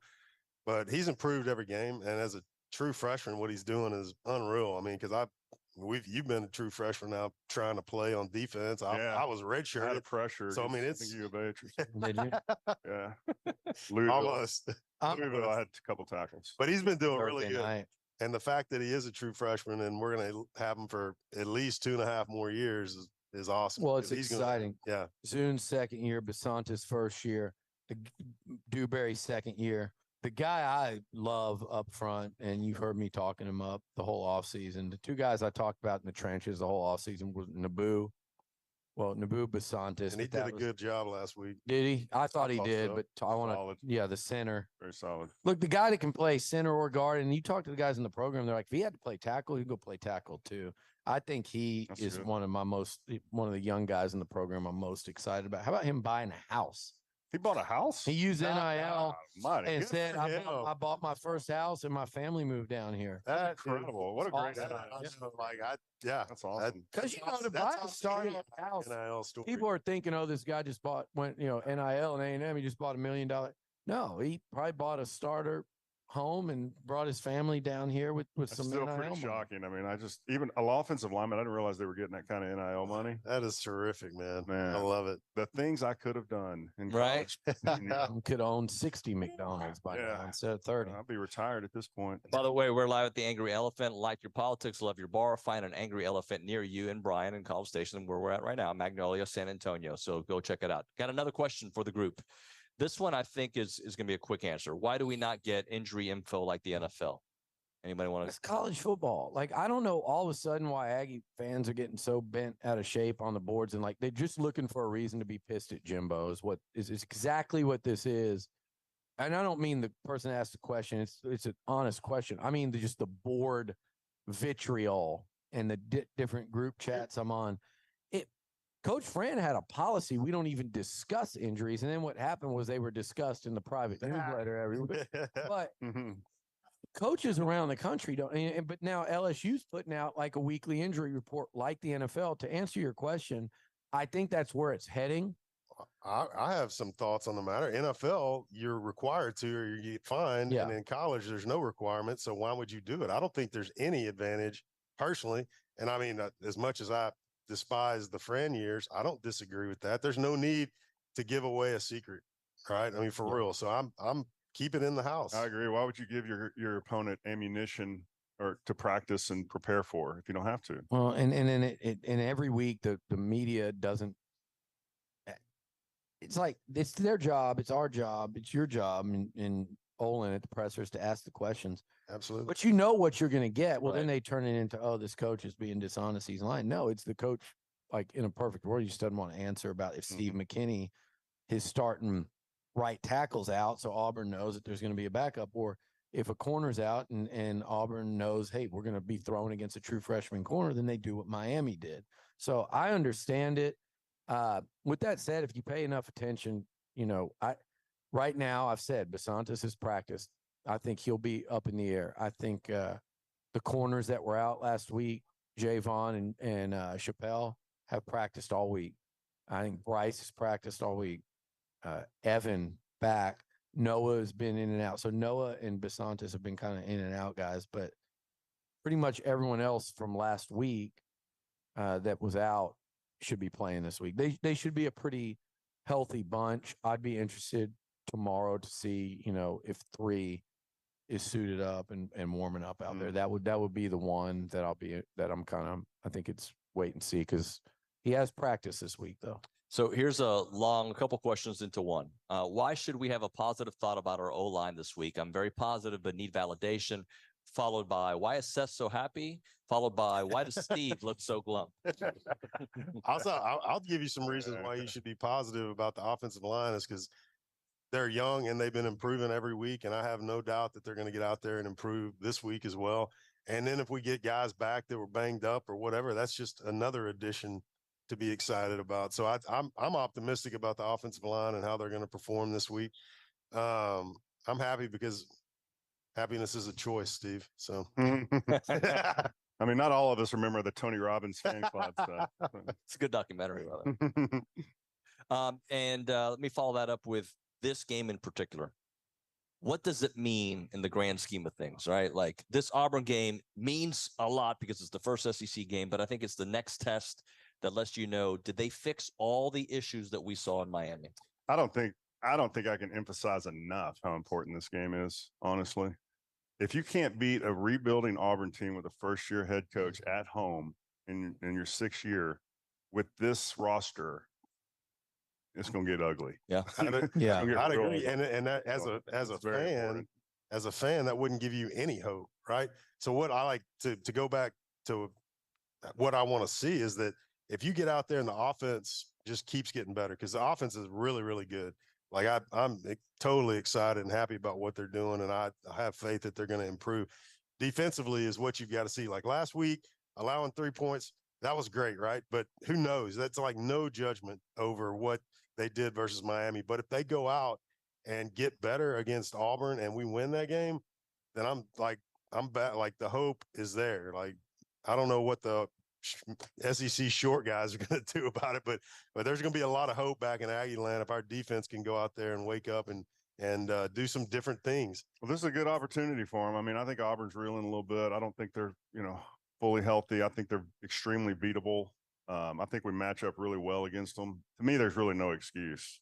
I mean, I don't know what you think, Bill, but to me, there's no excuse not to go dominate the game. And I could see where they wouldn't. I heard the guys yesterday on the fan show. It's like, it's inexcusable not to dominate. And, I'm sure we won't, but it's not inexcusable to me to not dominate any SEC opponent unless on a bet. That. But I would love to see it. And I do think it's something that, like, hey, if they're playing like they should be playing, they should win that game. I think when I say they should dominate, I mean more of not on the scoreboard, but just control of the game. Be the better, the better team. To me, I completely agree with you, but I just want to see A&M win these next 2 games. And I look at it's. I don't subscribe to you have to beat the Mississippi schools every year. You have to beat Arkansas and Kentucky and South Carolina every year because they're not on your level. What the hell are we talking about? Have y'all not watched A&M in the SEC for the last 12 years or the Big 12 for the last? You go year by year. Yeah. A&M should not feel entitled that they can go beat anyone. I do think there are levels to it, and I think A&M and Auburn are on a similar plane in terms of the conference hierarchy since they joined, and not coincidentally, they're both 5-6, or I think Auburn's 6-5 against A&M, and almost every one of those games are pretty damn close and competitive. I think A&M and Florida are similar, and I think they're 2-2 against each other. I think Tennessee and A&M, that's kind of the Aggies playing, and we like to think that that's above Ole Miss, Mississippi State, and these, but it really hasn't been. No. And A&M hasn't been dominated by them. They're about 500 against them, and I do think that should be better, but I think you take it year by year, not by the logo and who they are. Yeah. So you say A&M should be in the top 5 of this conference. and hopefully higher, but at a minimum, if you know, be in that top quarter of this league, and then each year, like somebody can come join you up there. Auburn's not there right now. Yeah. And Auburn, you're catching them down. You caught them down last year. So to me, losing to Auburn last year was way more inexcusable than losing to I'd Ole agree Miss. with that one. Yeah, for sure. That was rough. And even South Carolina, who you'd never lost to. But to me this year, when you get Carolina at home and you get Mississippi State at home in the transition from Leach to Arnett, and they're not looking very good, and you get Auburn at home in year one under Hugh Freeze. Are we playing State at home this year? Yeah. Oh wow. And you get Arkansas when they're struggling right now. You need to be 4-0 in those games. And I don't care if you win all 4 of them by less than a touchdown. You need to be. And when we look back for A&M to have a successful season in 2023, I think there's no way around them not being 4-0. Like I'll tell you what, I'm not going to be. I'm never going to be frustrated after an SEC victory. No, that's different than like being frustrated after a ULM victory or whatever. But when you beat an SEC team, it's like, man, great. Let's move it on. No, a win's a win in conference. I mean, that was the biggest thing we had to learn in the NFL. When you got to the NFL, you come from college, you're used to. It wasn't about just beating the opponent. It was about how much you beat them by. Mm-hmm. When you get to the NFL, your mind shifts so quickly to just winning by 1 point is all you want to do. Mm-hmm. Just win, baby. Every win is all that matters. Nobody cares. They don't draw a picture on the scoreboard. But before we hit a break, what if it is that dominant performance we've been waiting for, an LSU-esque, like, this is the team I've been waiting for? Then that sets up for all the things you're talking about, the Arkansas game, the Mississippi State. It would be really changes everything. I think Auburn has more to gain by winning this football game than A&M does. But sure, I think what A&M stands to gain is exactly what you just said. If they can go out and play really well, like a terrific offense, Steve, you said, run the football, get that running game going. And if the defense can, even if they're bend but don't break, but if they come out and get disruptive and start making some plays, sacks and turnovers, man, David, we are having a whole different conversation. You're feeling so good about going up to Arlington and handling business. And then you're looking at Bama and Tennessee and the way they've been playing. And then you can start, and it's just, that's the difference between eking one by tomorrow and putting forth an impressive showing. There is a lot to be gained. Think about this. Think about how I know no one wants to anoint Miami, but think about how good Tyler Van Dyke has been doing, man. Yeah. I mean, he's like tore it up against us, and he's been doing it against everybody else. And I guess we'll see a lot in the future from him, but I'm not totally I don't like what we did against Miami, but I'm not just throwing in the towel over that one game because he's legit. Well, and you also saw where A&M could have won that game so many different ways. Very easily. All right, let's hit a break here. We'll come back with more. We're live here at the Angry Elephant in College Station. As a reminder, Costa Vida is going to be all over the place this weekend.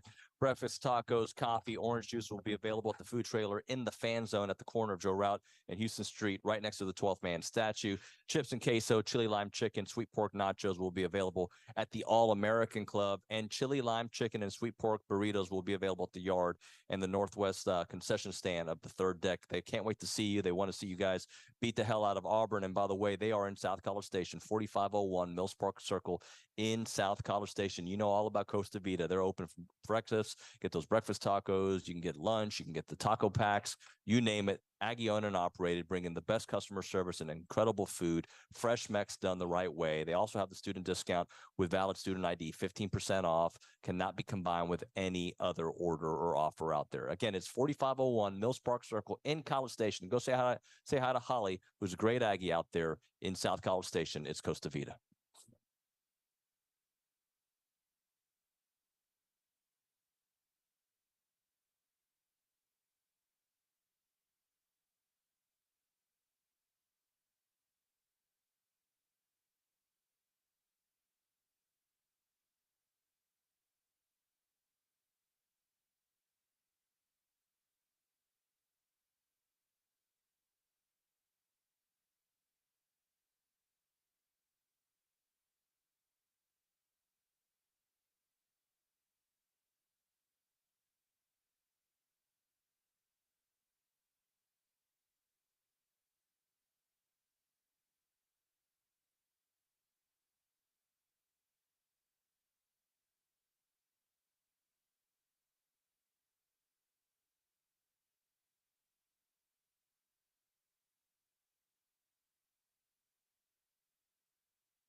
We are back here at TexAgs Radio live at the Angry Elephant in College Station. Got a good group out here. What's up, everybody?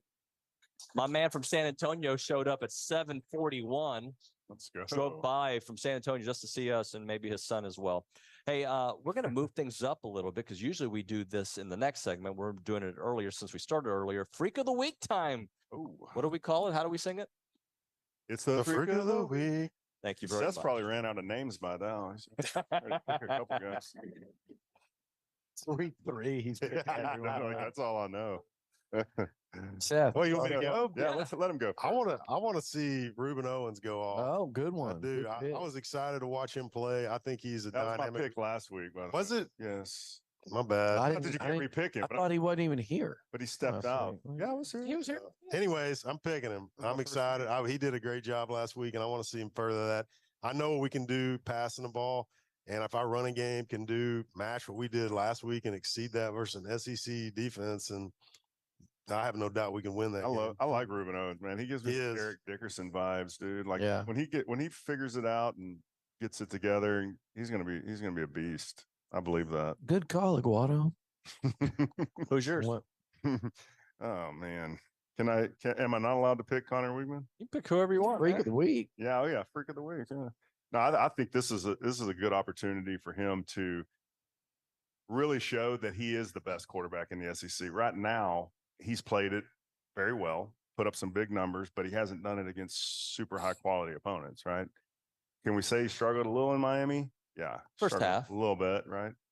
Can we put together 4 quarters tomorrow and Mhm. really have a coming out party for him Yeah. to America? Because I mean, he's probably the best secret we've got on this team, And it that shouldn't be America one. doesn't really know. I about yet. agree. I feel like they're starting to, though. They're starting to. Start- This could be what really elevates him Yeah. to, being the guy that they're talking about on the shows as the one of the top quarterbacks in the SEC. I think it sets up nicely for that if he can have a good game and win this weekend and next. Yeah. So you go, it's almost like a build up, right? It goes, there's some buzz. Then he goes, beats an SEC team and performs well. And then you go in the big stage at, Cowboys Stadium, Jerry World, and do it again. In the process, you set up, here comes Bama. There's this A&M quarterback that they're going to have a problem with, and it reminds you of a few years ago. Yeah, I'm not talking about Calzada, although he was amazing that day. I want that result though. I'm talking about the other one. So, my guy is going to be, I'm going to stick kind of what Steve's saying and stick with the skill spots. I think Evan Stewart comes back, reminds people that I'm looking at all these SEC receiver stats. I'm going, damn, if he could have played against know, ULM and he just had a kind of a normal 100-yard game for him. I think he comes back and reminds people that, hey, forget about these little standings because I had to miss a game. I'm off the track in terms of games played, but I'm one of the couple 3 best receivers in this league. So I'm going him on offense. Defensively, I'm going to keep riding the Shamar Turner Okay. wagon. And I think he's going to have not 1 but 2 sacks on Saturday. Love the sound of that. He's good. Now it's time for the Sleeper of the Week presented by the Sleep Station. Go see Jerry McLeod and ask about the Tempur-Pedic and Purple mattress in the Specs parking lot at Texas and Harvey and in front of the Lowe's at William D. Fitch and Highway 6. So the website is thesleepstation.com.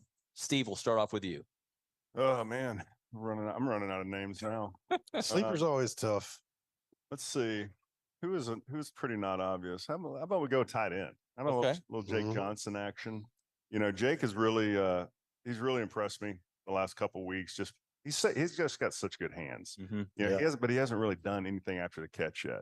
I'm hoping we'll see that eventually, but just the fact that he's getting open, catching the ball, quarterbacks trust him.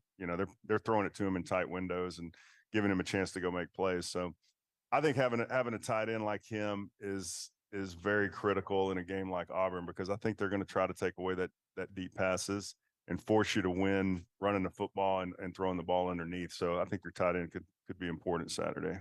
All right. So I'm gonna pick Layden Robinson because I want him to improve on what he's been putting out there on the field. Like he's a guy that should be doing a little bit better than he is right now. And I think that once he starts playing like he can at every week and things of that nature, then you'll see that offensive line perform a lot better. He's going to have a good game. I can feel it. It's going to be a big one for him. William? Sleeper of the week. It feels weird kind of like Seth did for sleeper. He picked a 5th-year senior, 4th-year starter, 3rd-year starter. I'm going to kind of, I wanted to pick on you about that, but I'm about to do the same thing. I'm going to go with Tyreek Chappelle Okay. coming back. Auburn's going to, try to see if they can get something going, throwing down the field. And I think Chappelle's going to get his hand on his first interception of the year. And by the way, those corners, Josh DeBerry, Chappelle, they better tackle this week. That's going to be, and obviously everybody, I'm talking about though, not down the field. That's a must, but I'm talking about run game support as Auburn, like I said, tries to get these edges. They better tackle that quarterback. Yeah. Yes. Yeah. I don't like seeing 'cause that. both of them can run pretty well. Yeah. So that's what I'm talking about. The corners on the perimeter tackling is going to be a big deal. All right, let's hit a break here. We'll come back with pick 6 when we come back on TexAgs Radio. We're live here at the Angry Elephant. We'll be here until the end of the show, obviously. Chris Budden going to join us at 10:47 on Zoom. Looking forward to talking with her. She'll be the sideline reporter for the game. All right, it's TexAgs Radio presented by David Gardner's Jewelers.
And we're back. TexAgs Radio live at the Angry Elephant here in College Station. The final countdown. Stephen says McKinney, Billy Liucci, and I'm David Nuño. Gentlemen, it is Damn, that now. looks good. It smells good. Dude, I'm killing this breakfast. What's that sandwich. called? It's an I'll get egg. you It's some an of egg that, man. sandwich. It's just a It's like fried basically egg. it's a bacon sandwich. and Fried it's eggs, delicious. about 4 pieces of bacon, Look at some the sausage. grease is just toast. oozing out. You got some So cheese good. on there? Yeah, I'm sure there is. And good Jelly, fruit. some kind of jelly. Yeah, there's Your hands are on it. Jesus. Oh wow. It's a That full is contact terrific. eating over here. Just he literally yolk all over us. See, this is O lineman activity right here. That's what I'm talking Can't about. even touch us. Have y'all Feeling the noticed? microphone. Get the man a napkin. God, look at this guy. Headphones ruined. Have you noticed, here. Nuño, that Bronny shaves his arms? That is not an O lineman No, I've activity. never paid attention to that. Yeah, look at him. you got to. You were making sure that I don't. Never shave my arms don't. or legs. Good for you. Thank you. You might want to shave your legs to get those pants to fit. That's what he does. Free up some He- space. I got no He comeback. put some Lubriderm on it before he gets. Hey, all right, let's get into the pick six because I have no. I usually have a good comeback. I got nothing for you. All right, number 4, Florida State. I admit, I saw it on camera. It looks really freaking tight. Taking on Clemson at Clemson Memorial Stadium, ABC broadcast. These aren't the tightest ones, by the way. You have those dark ones, are Dude. the ones I always mess with you about. So, And- guys, they get tighter. Hey, and this is after me losing 20 pounds Wow. in the last 5 months. So they were really tight at that point. All right, Florida State favored by 2.5. Let's start things off with Seth. And they're at Clemson. Yeah. Yep. Oh What's man. Travis? I mean, what's Jordan Travis? Jordan Travis's status? I think he's go. Yeah, he Is got he banged go? up. Man, I'm gonna go with Florida State on this. To cover, Oh, yeah. I'm going big Florida State on Are you? this one. I think Clemson. I just don't think they're good, man. I don't think they're good. Like an Irish coffee. Yeah. It's like Irish. This is an American bar. Irish coffee there. Pretty good coffee. Yeah. All right. So you got Florida State, Steve. Yeah, Florida State, man. Clemson's. I don't know what's up with them this year. I do. I went with Clemson. I had such a I was bad thinking week. about it. Really? Yeah. I had such a bad week. I'm trying to I find just different. need to flip everything that I'm thinking and I was pick the 1 and opposite. 5 too. We're all so bad. We're so bad. And I thought we did pretty well. We last are. Is picking it. anybody We are. above 500? Robinson? I I think he's at 500. It's hard to No, pick that's the against the only one. spread right now. Yeah.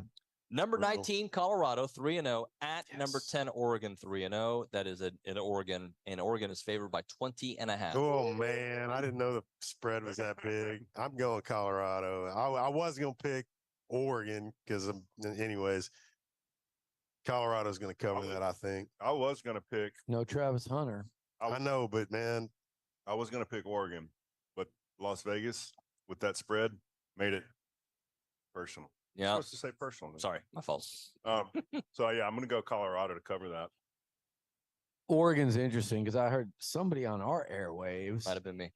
talking about. No, was it you talking about how good they looked in their? And I'm me. like, they've played nobody, like nobody, and then they went to Tech and they almost lost. And I know it's tough to win in love, so they're kind of. The difference right now between like say them and A&M is A&M went to Miami and did lose. They went to Tech, almost lost. Miami's probably a lot better football team than Tech. But I think at home, Oregon with a quarterback like Nick's, they win. I'm with you guys. Colorado covers. Shador Sanders he's good by himself, I think, could help them cover 20, almost 3 touchdowns. Number 15, Ole Miss, 3-0 at number 13, Alabama, 2-1. Bryant-Denny Stadium, Bama favored by 6.5. I'm gonna go with Bama on that one. Wow. It's hard. You know what? Oh, I got to thinking about it, man. All the quarterback flip flop that matters so much. All right, I'm going Miss Ole Miss. I'm sorry. Oh yeah, I knew you'd take the bait. I did. I took the bait, but I know last time they were there, they played a good team. They lost, and Saban's going to be on top of them. You know what? Nick Saban, he didn't have all those national championships by accident. When was the last time he lost 2 home games? I'm not predicting a win. I I'm don't know just if it's in saying a row. Probably in not his in a row. first. Probably in his first. It would be in a row. Would it be in a row? Probably be in his first in year. September. Oh, it would be in a row. Yeah. There's no freaking chance that Alabama loses this game against Ole Miss. No chance. I'm not saying that. Ole Miss, I think, is a paper tiger. They've played. They played a couple teams with bigger names, but Missing their it's quarterback. still Tulane Whoa, talent. whoa, Ole Miss is missing No, the no, no. Tulane They was played missing the Tulane quarterback. without their star I was about to quarterback make a change. and barely won, and then they beat Georgia Tech with Haynes, and Haynes looks a lot better this year, but they still Georgia Tech's nothing. Yeah. I'm gonna go But I think Ole Miss has some things offensively. They got the quarterback. They got the running back. I think Lane Kiffin is so familiar with Alabama. I think Pete Golding is so familiar with Alabama, being their D coordinator right up until this year. I'm going Ole Miss to cover, Bama to win by a field goal. I think this is going to be a really close game, but I think Lane Kiffin gets his legs cut out from under him. Again, it feels like now he's the only Saban assistant to not win. beat him. That's true. All right, number 22 UCLA 3-0 at number 11 Utah. Cam Rising is supposed to be back for Utah. He hasn't played since January. They're at Utah. They are favored. The Utes are favored by 4.5. At Utah. I don't know anything about this game. I'm Let me give you a little what's the education. line. So that's not a Pac-12 guy. Utah favored by 4.5. Kyle Whittingham, Here, Cam Rising, Salt Lake City. hey, I'm fine. I'll go with the favorite. We got him. Got him, UCLA. I'm going. I don't know I'm anything going about it. UCLA. Good for to you. cover, maybe even win. I love Rising, but first game back in a while from an ACL. ACL's 100% recovery. Not worried about it. Even though I didn't even know it existed for this guy. I'm not worried about it. Yeah, I'm going UCLA also. Yeah. All right. I like their quarterback. Okay. Good. Separation Saturday. It's too early for that. Somebody It's a needs long to. year. So. All right. Fifth game. We've got number 6 Ohio State 3-0 at number 9 Notre Dame 4-0 6:30 Notre Dame Stadium NBC broadcast. Ohio State favored by 3.5. Oh, I'm going OSU. I don't. Well, I take that. He's so good, man. Notre Dame is very good. Where they playing? They're playing at Ohio State. Harmon's. No, excuse me, at Notre Dame. Oh, Harmon's good. I'm going Notre Dame. I did too. Me too. Notre Dame. All right. I have to choose Notre Dame. My second school. Oh, that's right. Steve my second- decommitted from Notre Dame. Old Rudy I over was there. me and Rudy. We're gonna hang out. He watched Rudy and was like, you know what? I'm committing. He probably wanted to hang out with that toad. What's his name? The fat political guy, so bad. Wait, who? The guy in it, the guy from Swingers and Vince Vaughn. no, the other one. John Favreau. Favreau. He's Yeah, a Notre Dame he's probably guy. a big Favreau guy. You're not a Favreau guy? Not at all. No. No. That's good. I might be getting him confused with Jonah Hill. What was the show that Favreau was like the loser, like college kid, and he was forget it. But Vince Vaughn was in Rudy. Luch, did you realize that? Yes, I did. He was the quarterback? Yeah, because him and Favreau are buddies, and they put him in, and that's why they did Swingers together. And Okay. I don't know what movie Favreau was the loser. I'm going Notre Dame at home. Yeah. And look, there's a big there should be a big quarterback advantage here for Sam when Hartman. you're home team with a huge advantage at QB. But what a fun early season No, non-conference that's a game really that good is. one. That is. I hate to give Texas credit, but Texas, Bama, Notre Dame, Ohio State, these are the type non-conference games you want to see. And then we'll later get to see USC and Ohio, Notre Dame as well. Yeah. Okay. Then number 6, Auburn 3-0 at Texas A&M 2-1, 11 a.m. at Kyle Field, ESPN broadcast. The Aggies favored by, on this particular one, 7.5. I think that's gone up to 9.5, It has. which would I make think it. it's 8 right now. But anyways, it's 7.5. I don't really care. I think Aggies are going to wake up and recover from their last test, which was Miami, and put a great performance together. I think our offense, what they've been showing has just been phenomenal. And I think our defense is going to do something different. That's my hope, at least, is that they do something different. Because if they do the same thing that they did against Miami, it's not going to work. But I'm betting that they're going to do something different and go out there and, put some pressure on this quarterback, contain him when he goes out to run. And I think we'll cover.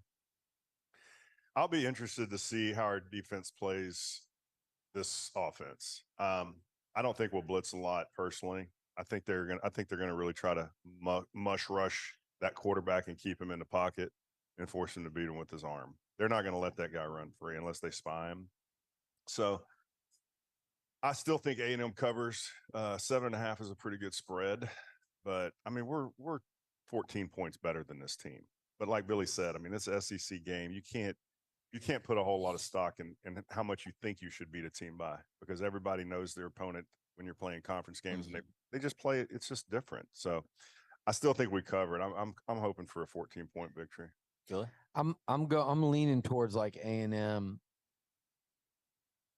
34-23 type of game. I think Auburn's going to score some. I think A&M's going to score. I think I might be a little high on that scoring, but I do. For both teams?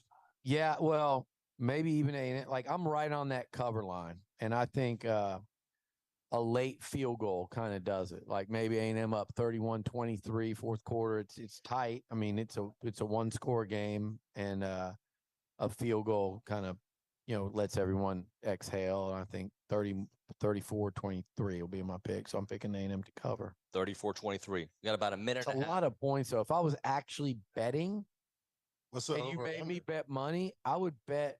If you given Auburn all those points, I would. If it was a money line, I would go A&M all the way. I think the Aggies win this game. I truly believe that. But that spread is, I mean, obviously it's there for a reason. But it's just if you said put your money on it, I would be inclined to change my pick because I think that's a lot of points for A&M to win by right now with the defense being like it is. But I don't think Auburn's offense is built to really capitalize. So I just have a feeling the Aggies win this one by more than a score. All right, just tackle. Gentlemen, thank you so much for coming in early. Yeah. Appreciate you guys. Yeah. very Hey, much. we should do this Thank more you. often. We will do it more often. Steve's getting treated. You got coffee, coffee. and This is Great sandwich. awesome. We're going to hit a break here. When we come back on TexAgs Radio Live here at the Angry Elephant, we're going to talk to Chris Budden, sideline reporter for the game this weekend. That and more is TexAgs Radio.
And we're back, TexAgs Radio Live here at the Angry Elephant in College Station.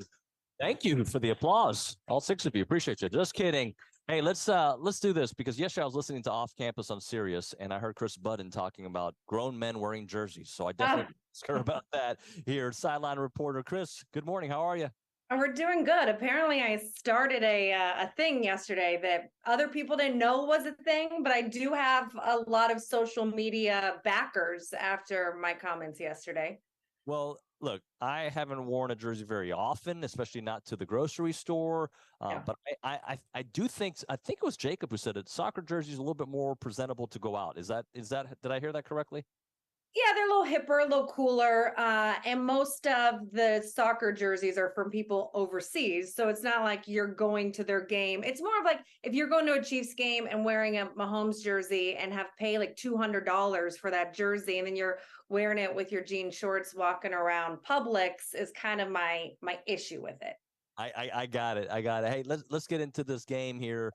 How real of a threat do you think Auburn is for A&M here at home, even though they're favored by some places 7.5, 8.5, 9.5? Yeah, I think if you look at the talent discrepancy, then you wouldn't think that there would be any sort of threat. But I also think that Auburn's still figuring out what it is on offense with Philip Montgomery there at OC. You saw Peyton Thorne run the ball last week for 123 yards, which we haven't seen from him in the past. I talked to him about it yesterday, and he said, listen, I just haven't been in a system where I had design QB runs, and we're starting to implement that more. How much do we see him versus Robbie Ashford? Freeze has said, like, the plan is to still have packages for Robbie, but maybe a little bit less so that there is more continuity. If you look at the talent-wise, there was a stat that Auburn had flipped a 5-star from Georgia to go to Auburn. It was the first 5-star since 2019, and during that time A&M has had 15 5-stars, and Freeze was very honest about it, whether he's laying the table to for the reason that the spread is the way that it is. I wouldn't think that Aggie fans would have anything to be concerned about, but I also called Alabama USF last week, so you never know. Chris, I don't think this game against Auburn can change the narrative about A&M in any way, shape, or form. That being said, it can at least start giving hope to Aggie fans, right? If they take care of business against Auburn, a team that they should beat in Jimbo's year 6, if they do get some tackling done the right way, it can at least start making you feel a little better. Do you agree with that? I do, especially like defensively with what they showed against Miami. If you see improvements, right now, 3rd in the country on 3rd down defense, I almost feel like there's more to lose than there is to gain, because if you lose this game, then things get very heated very quickly. A win just suffices you for 2 more weeks until you get the Bama game, if that makes sense. So it's more of, I don't know how much upside there is, but there could be a lot of downside if things don't go according to plan. Talking to Chris Budden here on TexAgs Radio, presented by David Gardner's Jewelers. Let's talk Connor Wigman. He has been everything we expected him to be as he came in as a freshman last year, started playing towards the end of the year, and even exceeding, I think, early expectations this year. What's been your read on Connor? Yeah, I think part of it is spending an entire spring with Bobby Petrino and having that system. I'd asked him about why he gave up baseball finally. Like there was this, I'm going to do it. I'm going to do it. And then he said, when Petrino came in and we have this OC, I needed to be there during spring.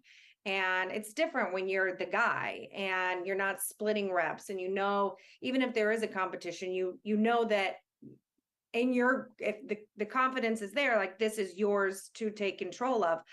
And for all the, naysayers last year for how the quarterback competition and schedule laid out, probably worked out perfectly for Connor, because if let's say as a freshman, he goes in there and plays week 1 and gets crushed, like where does that leave his confidence? He got half a season to sit and watch and learn and then be able to grow, to then come into a spring where he's just decided that's it, football's my deal. And he's got, I don't know, there's a swagginess about him, a confidence about him that when you talk to him, he's just like, for a young kid, is really cool. Chris, I can't believe I'm asking about weather in September being a factor, but do you think it plays a factor tomorrow, since we are hearing it could be close to 100 degrees? Yeah, I'm first of all, I'm on like the bad luck train, or like the climate change train here recently, because we had the game Utah Baylor 2 weeks ago where the field read 156, and I can't believe it's almost October and we're still looking at feels like temperatures of 105. Listen, it does, but I mean, you play in Texas all the time. You're kind of used to it. When I had that game with Utah, I expected them to have massive issues with it, and they were fine. I did ask Peyton Thorne about it yesterday, just being a kid from Chicago and always playing up north. And he says he loves playing in the heat, would rather play in the heat than the snow. So unless the humidity honestly becomes a big deal and it's hard to keep your hands dry or anything like that, these guys are used to playing in this weather. They've been playing in it now for what feels like. I'm a Texan. I live up in Dallas. I feel like we've been sitting here in triple degree heat for 6 months now. All right, last thing for you, Chris. What do you think this game will boil down to? How does A&M or Auburn take it? I think for Auburn to take it, they got to get pressure up front. I don't know that they have enough pieces to be able to do that. They are beat up in the secondary. So if I'm A&M, I throw that thing all over the place. They're missing a lot of pieces on the back. I think for Auburn to have a chance in this thing, you continue doing what you did last week. You use the run game with Peyton Thorne, but defensively, I think you got to get some pressure on Connor Wigman because he completed 86% of his passes last week. And I know that's not saying much against the competition, but get some pressure on him so that he doesn't have some easy throws against a beat up secondary. Chris Budden, ESPN sideline reporter for the game tomorrow. Thank you so much for joining us. Safe travels. I know that long ride from Frisco, but I appreciate your time. Thank you very much. Thank you. Appreciate it. Take care. Chris Budden does great work on ESPN, ABC, and also, of course, on SiriusXM. Love listening to her. All right, that's going to do it here from the Angry Elephant. We got like a minute left here. Thank you to everybody who came out here to hang out with us here. I really appreciate it. Some of the names I've met before, some of them brand new. It was great to get to know everybody and just hang out and chit chat a little bit. Mr. Coots out there doing some good work. Philip Vargas is in the house. It's been a fun show for sure. So here's the rundown for the weekend. We're going to do the game tomorrow. We will do the post-game wrap immediately after. So go to our YouTube channel. Hopefully many of you guys have subscribed to our YouTube channel. I've been asking for it. We got to get over 11,000 and we're getting real close. We want to get there this weekend, but subscribe to us. So you can watch the post-game wrap immediately after the game. And then of course the Luchador podcast on Sunday. And then we'll be back at it on Monday, getting you ready for the Arkansas game at Jerry World. So we're looking forward to all of that. Now, our thanks to all of our great guests today. Chris Budden was fantastic. The Final Countdown crew, we loved having them out there. Steve and Seth McKinney. How about the SEC Shorts crew? Robert Clay and Josh Sneed, and of course, Ola Buchanan, Billy Liucci, Nick Savage helping us over here, the friends at the Mothership doing great work. Thank you so much. And Dalton, who had to come in super early this morning. Thank you all for coming out here to the Angry Elephant. It's been a fun broadcast. We'll see you all on Monday, and hopefully many of you guys tomorrow on the post-game wrap. See you then.